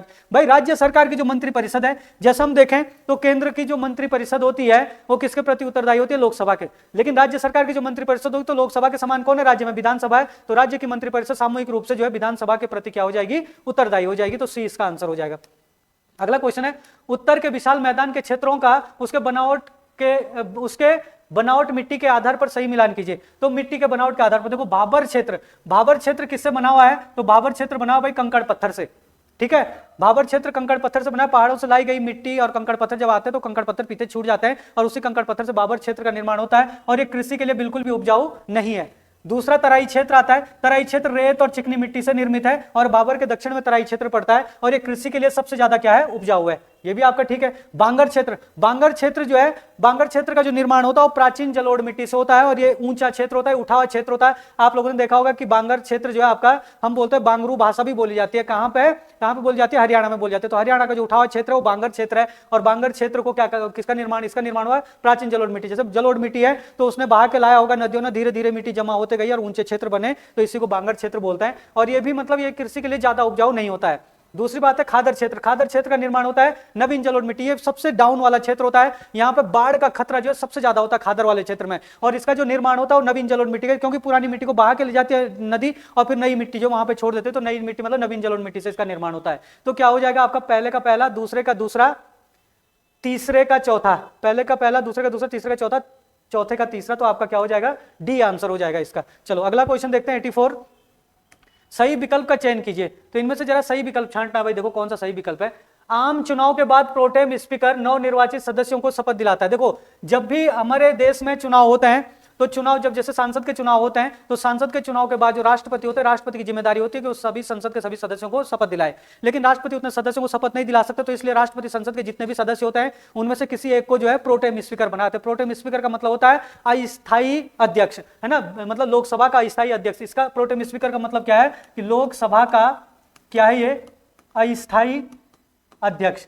अस्थायी अध्यक्ष मतलब ये स्थायी नहीं है। और इस अध्यक्ष को बनाने के बाद ये प्रोटेम स्पीकर बनाते हैं राष्ट्रपति, और प्रोटेम स्पीकर जो है उसके बाद सदस्यों को, जितने भी लोकसभा के नए सदस्य होते हैं चुने हुए, उनको सबको शपथ दिलाते हैं। तो ये बिल्कुल एकदम सही है कि आम चुनाव के बाद प्रोटेम स्पीकर नवनिर्वाचित सदस्यों को शपथ दिलाता है। तो पहले वाला कथन बिल्कुल सही है। दूसरा कह रहा है प्रोटेम स्पीकर का पद भारत के संविधान में अमेरिका के संविधान से लिया गया है। देखो वैसे तो ये किसी भी देश के संविधान से नहीं लिया गया है, ये एक मतलब एक रीति है। ये जरूरी नहीं है अगर राष्ट्रपति नहीं बनाना चाहेगा तो नहीं भी बना सकता है। तो अमेरिका के संविधान से नहीं लिया गया है। हाँ इतना बोल सकते कि ब्रिटेन के संविधान से ये थोड़ा सा क्या है, हम ये बोल सकते हैं ब्रिटेन के संविधान से ये थोड़ा सा इंस्पायर है। बाकी जो है ये किसी देश के संविधान से नहीं लिया गया है और ये एक हिसाब से एक नियम रीति टाइप की बनी हुई है कि चलो भाई ऐसा करते हैं तो करते हैं। तो दूसरा वाला गलत है भाई, है ना। तो आपका पहला कथन केवल सही है, तो केवल पहला सही है। तो ए इसका क्या हो जाएगा? आंसर हो जाएगा। क्या हो जाएगा आंसर? ए आंसर हो जाएगा भाई इसका। ठीक है। अगला क्वेश्चन, इनमें से भारत के किस पठार में काली मिट्टी की अधिकता है? तो भारत का भाई जो ये छोटा नागपुर का पठार है, ये छोटा नागपुर का पठार तो कहां पाया जाता है? झारखंड में। और झारखंड के अलावा पश्चिमी बंगाल, उड़ीसा, मध्य छत्तीसगढ़, इन राज्यों में भी ये फैला हुआ है। लेकिन खास करके कहां पे? झारखंड में फैला है। छोटा नागपुर का पठार कहां फैला हुआ है? झारखंड में फैला हुआ है। लेकिन यहाँ पे काली मिट्टी की अधिकता नहीं है। ये बहुत ज्यादा जो है खनिज पदार्थ के लिए जो है फेमस है। और खनिज पदार्थ के फेमस होने के कारण जो है ये इसको भारत का रूर भी कहा जाता है, छोटे नागपुर के पठार को। ठीक है। दूसरा आपका बुंदेलखंड का पठार। बुंदेलखंड का पठार जो है आपका क्या पाया जाता है? ये पाया जाता है मध्य प्रदेश में और यूपी के दक्षिणी भाग में जो है ये मतलब आपको बुंदेलखंड का पठार देखने को मिलेगा। तो यहाँ पे भी आपका जो है काली मिट्टी की अधिकता नहीं है। इनमें जो है लाल, काली, दोमट मिट्टी सब पाई जाती है। मालवा के पठार की बात करें तो मालवा का पठार कहाँ पे है? तो पश्चिमी मध्य प्रदेश में है। पश्चिमी मध्य प्रदेश में खास करके है। इसके अलावा जो है राजस्थान के दक्षिण पश्चिम में है ये।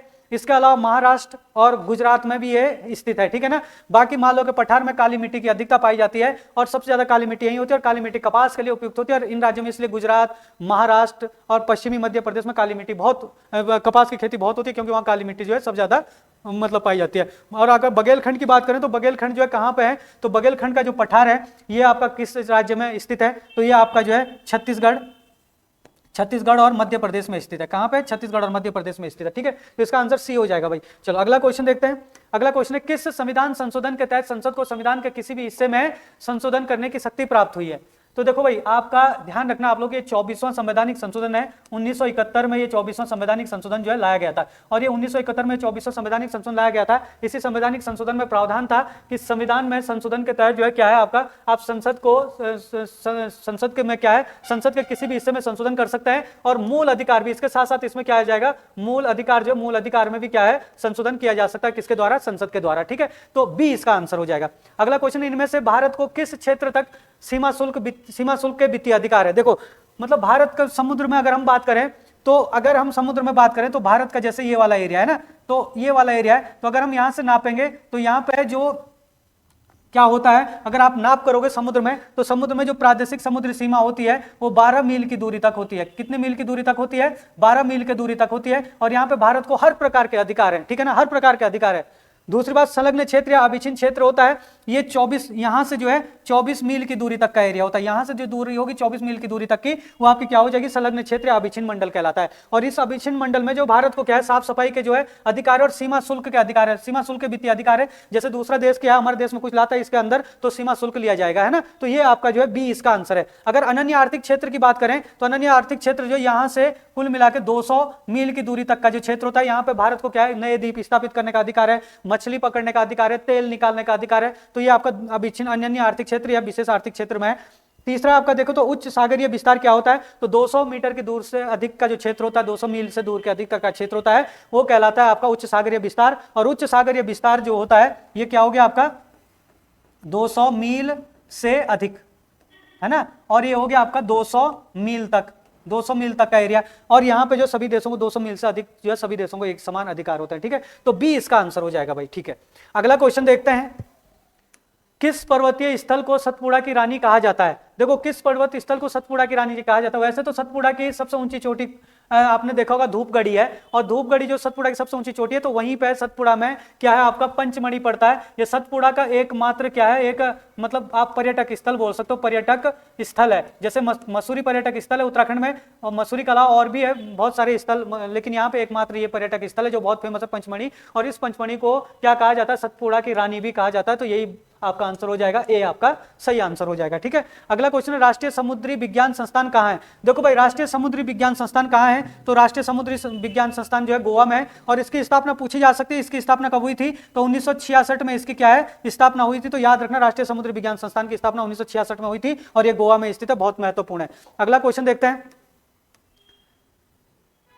देखो प्रतिवर्ष पूरे भारत में 25 दिसंबर को किसके जन्मदिन पर सुशासन दिवस मनाया जाता है? तो आपको ध्यान देना कि जो अटल बिहारी वाजपेयी है, पूर्व प्रधानमंत्री, इनके जो जन्मदिन पर है सुशासन दिवस मनाया जाता है। इनका जो जन्म हुआ था वो हुआ था भाई आपका 25 दिसंबर 1924 को इनका जन्म हुआ था, है ना। और कहाँ हुआ था? ग्वालियर में हुआ था। ये भी पूछा जा सकता है अटल बिहारी वाजपेयी का जन्म जो कहाँ हुआ था और कब हुआ था, तो 25 दिसंबर 1924 को ग्वालियर में हुआ था। और अटल बिहारी की वाजपेयी की याद में इसीलिए 25 दिसंबर को हर साल क्या मनाया जाता है, सुशासन दिवस मनाया जाता है। अगला क्वेश्चन है, भारत भारतीयों के लिए है, यह नारा किस संस्थान ने दिया था? तो भारत भारतीयों के लिए यह नारा किसने दिया था? तो यह नारा दिया था भाई आर्य समाज ने। आर्य समाज की स्थापना कब और किसने की थी, यह भी आपको पता होना चाहिए था। आर्य समाज की स्थापना कब हुई थी? तो आर्य समाज की स्थापना हुई थी भाई 1875 में। 1875 में। और किसने की थी? स्वामी दयानंद सरस्वती। स्वामी दयानंद सरस्वती ने जो है आर्य समाज की स्थापना की थी 1875 में। अगर ब्रह्म समाज देखो तो ब्रह्म समाज का भी आपको ध्यान रखना, ब्रह्म समाज की स्थापना हुई थी 1828 में। 1828 में हुई थी। और ब्रह्म समाज की स्थापना किसने की थी? किसने की थी इनको? इनकी स्थापना की थी राजा राम मोहन राय ने। किसने? राजा राम मोहन राय। राजा राम मोहन राय ने जो इसकी क्या की थी, स्थापना की थी। कब? 1828 में। ये चीज भी आपको ध्यान देना। इसके बाद अगर हम यहाँ पे आगे देखें तो ये देखना, निम्नलिखित में से कौन सी नदी अरब सागर में नहीं गिरती है? देखो भाई, अगर आप देखोगे तो तुंगभद्रा जो है, तुंगभद्रा पूरब से क्या कहते हैं पश्चिम से पूरब की ओर आती है। आपको ध्यान देना कि ये वाला जो एरिया है भारत का, ये वाला एरिया, ये आपका बंगाल की खाड़ी है, ये आपकी बंगाल की खाड़ी है ना, और ये है आपका इधर अरब सागर, है ना। तो जो आपकी क्या है तुंगभद्रा है, तुंगभद्रा नदी यहाँ पे कर्नाटक से निकलती है, तो इस तरीके से जाती है और बंगाल की खाड़ी में गिरती है। इसके बाद साबरमती की बात करें तो साबरमती यहाँ पे गुजरात से आती है इस तरीके से, और यहाँ से जो ये अरब सागर में गिरती है। इसके बाद मांडोवी नदी देखेंगे तो मांडोवी नदी भी यहीं से निकलती है, ये भी अरब सागर में गिरती है। नर्मदा नदी की बात करें तो नर्मदा नदी भी यहाँ से निकलती है और ये भी आपके अरब सागर में गिरती है। तो केवल और केवल कौन सी तुंगभद्रा नदी है जो अरब सागर में नहीं गिरती है, बंगाल की खाड़ी में गिरती है, तो ये इसका क्या हो जाएगा, आंसर हो जाएगा। अगला क्वेश्चन है पूर्व से पश्चिम की ओर हिमालय की चोटियों का सही मिलान कीजिए। देखो भाई इसके लिए मैं आपको ट्रिक बताता हूं। इसकी ट्रिक है आपको ध्यान रखना, कंचन, मक्का, खाकर, मानी, कंचन, मक्का, खाकर, मानी, गौरी का अन्न धोकर नाची, गौरी का अन्न धोकर नाची। इससे आपको जो हिमालय मतलब जो आपका महाहिमालय है उसकी सारी पर्वत चोटियां जो है पूर्व से पश्चिम की ओर आ जाएगी आपके, है ना। तो देखो आप लोग कंचनजंगा, सबसे पहले आपका कंचनजंगा आएगी। ये कंचनजंगा कहां पड़ती है, सिक्किम में पड़ती है भाई, है ना। कंचनजंगा आएगी, कंचनजंगा के बाद जो है मकालू आएगा, मकालू आपका कहां पड़ता है, मकालू नेपाल में पड़ता है। इसके बाद आपका ये साइलेंट रहेगा खाकर, और मानी, मानी मतलब माउंट एवरेस्ट आ जाएगा। माउंट एवरेस्ट आपका कहां पड़ता है, ये भी नेपाल में पड़ता है, और हिमालय की सबसे ऊंची चोटी यानी कि दुनिया की सबसे ऊंची चोटी भी यही है ना। कितनी है ऊंचाई माउंट एवरेस्ट की, तो 8,850 मीटर, है ना, या 8,848 मीटर भी होता लिखा। इसके बाद आपकी गौरी शंकर आएगी, गौरी शंकर भी आपके नेपाल में पड़ती है। इसके बाद अन्नपूर्णा आएगी, अन्नपूर्णा भी आपकी नेपाल में है। इसके बाद धौलागिरी आएगी, धौलागिरी आएगी, धौलागिरी भी आपकी कहां पड़ती है, नेपाल में पड़ती है। और उसके बाद 9 से मतलब आपकी नंदा देवी आएगी, नंदा देवी आपकी उत्तराखंड में। तो अगर हम देखेंगे अगर पूर्व से पश्चिम की ओर, तो देखो भाई कंचनजंगा तो यहाँ पे दे ही नहीं रखी, कंचनजंगा के बाद आपका मकालू दे रखी। तो देखो मकालू आपका सबसे पहले किस में है, तो मकालू आपकी इसमें भी है और मकालू आपकी इसमें भी है। मकालू के बाद आपकी क्या आ जाएगी, मानी मतलब माउंट एवरेस्ट आ जाएगी। तो माउंट एवरेस्ट आपकी इसमें भी है दी हुई और माउंट एवरेस्ट आपकी इसमें भी है दी हुई, है ना।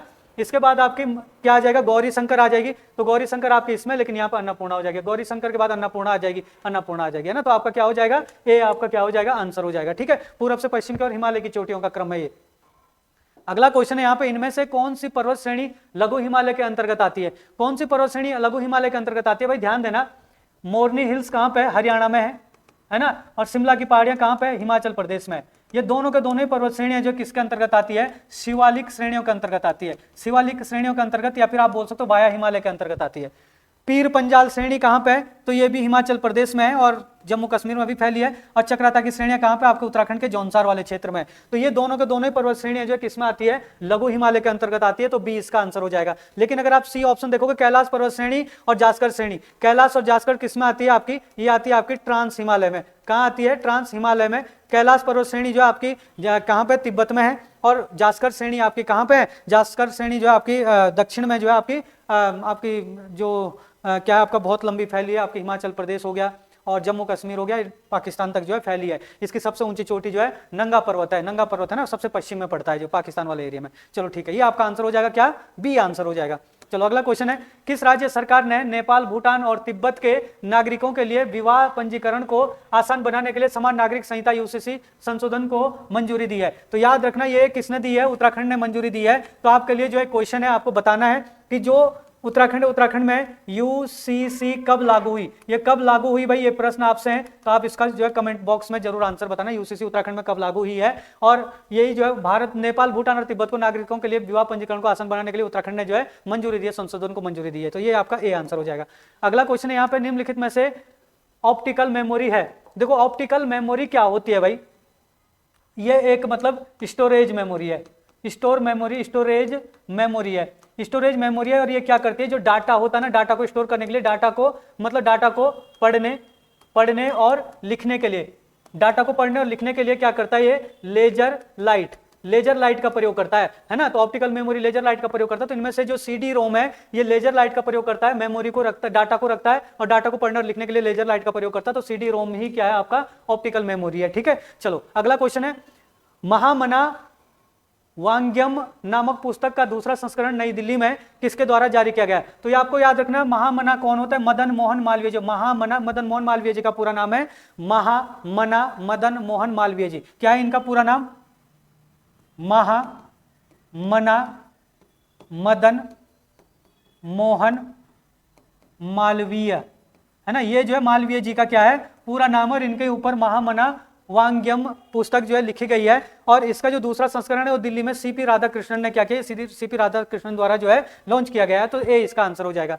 चलो अगला क्वेश्चन है, सीपीयू के एएलयू में होते हैं, सीपीयू के एएलयू में होते हैं। देखो जो सीपीयू है, सीपीयू का ही एक भाग है भाई एएलयू, है ना। सीपीयू के अंदर है, सीपीयू को जो है क्या कहते हैं, कंप्यूटर का दिमाग भी कहते हैं ना, बहुत महत्वपूर्ण सीपीयू है ना। तो एएलयू मतलब क्या है कि अर्थमेटिक, क्या है ये है आपका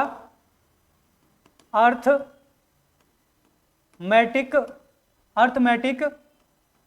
लॉजिक यूनिट, है ना। यह है अर्थमेटिक लॉजिक यूनिट। तो इसके अंदर जो है क्या होता है, तो इसके अंदर होता है भाई रजिस्टर। सारी चीजें जो रजिस्टर्ड होती है वो किसके अंदर होती है भाई, एएलयू के अंदर होती है, और एएलयू खुद किसके अंदर है, सीपीयू के अंदर है। तो इसका आंसर हो जाएगा बी। चलो अगला क्वेश्चन है 99 क्वेश्चन, निम्नलिखित में से कौन सा देश फरवरी 2026 में एआई इंपैक्ट शिखर सम्मेलन की मेजबानी करेगा। देखो 2026 में जो एआई है ना भाई, एआई जो है बहुत महत्वपूर्ण हो गया है इस टाइम, और बहुत ही ज्यादा चर्चा में रहता है, तो एग्जाम में प्रश्न तो आएगा ही आएगा। तो इसका जो शिखर सम्मेलन की मेजबानी करेगा 2026 में, कौन सा देश करेगा, तो भारत ही करेगा, है ना। तो आप इस तरीके के जीके पढ़ने के लिए जो है तैयार हो जाइए। उत्तराखंड का जो नया बैच बना है आरसी एकेडमी कोचिंग में, वो अभी अभी बना है, तो आप अगर नया बैच ज्वाइन करना चाहते हो तो आप कर सकते हो, है ना। तो इसमें इंडियन ज्योग्राफी और पॉलिटिकल चल रही है, जीएस में उत्तराखंड का जीके में उत्तराखंड की हिस्ट्री चल रही है, हिंदी में भी स्टार्टिंग में चल रहा है, थोड़ा साहित्य भी चलाते हैं एक दिन, और 4 दिन आपका जो है पूरी हिंदी चलाते हैं 4 दिन, है ना। बाकी 11 से 1 जो है मैथ रीजनिंग का नया बैच स्टार्ट किया है, जो आपका उत्तराखंड एसआई के लिए और क्या कहते हैं सेंट्रल गवर्नमेंट की जो परीक्षा रेलवे है, एसएससी जीडी है, अग्निवीर है, उनके लिए काम आएगा, ठीक है। तो अगर किसी को ज्वाइन करना तो आप आ सकते हो।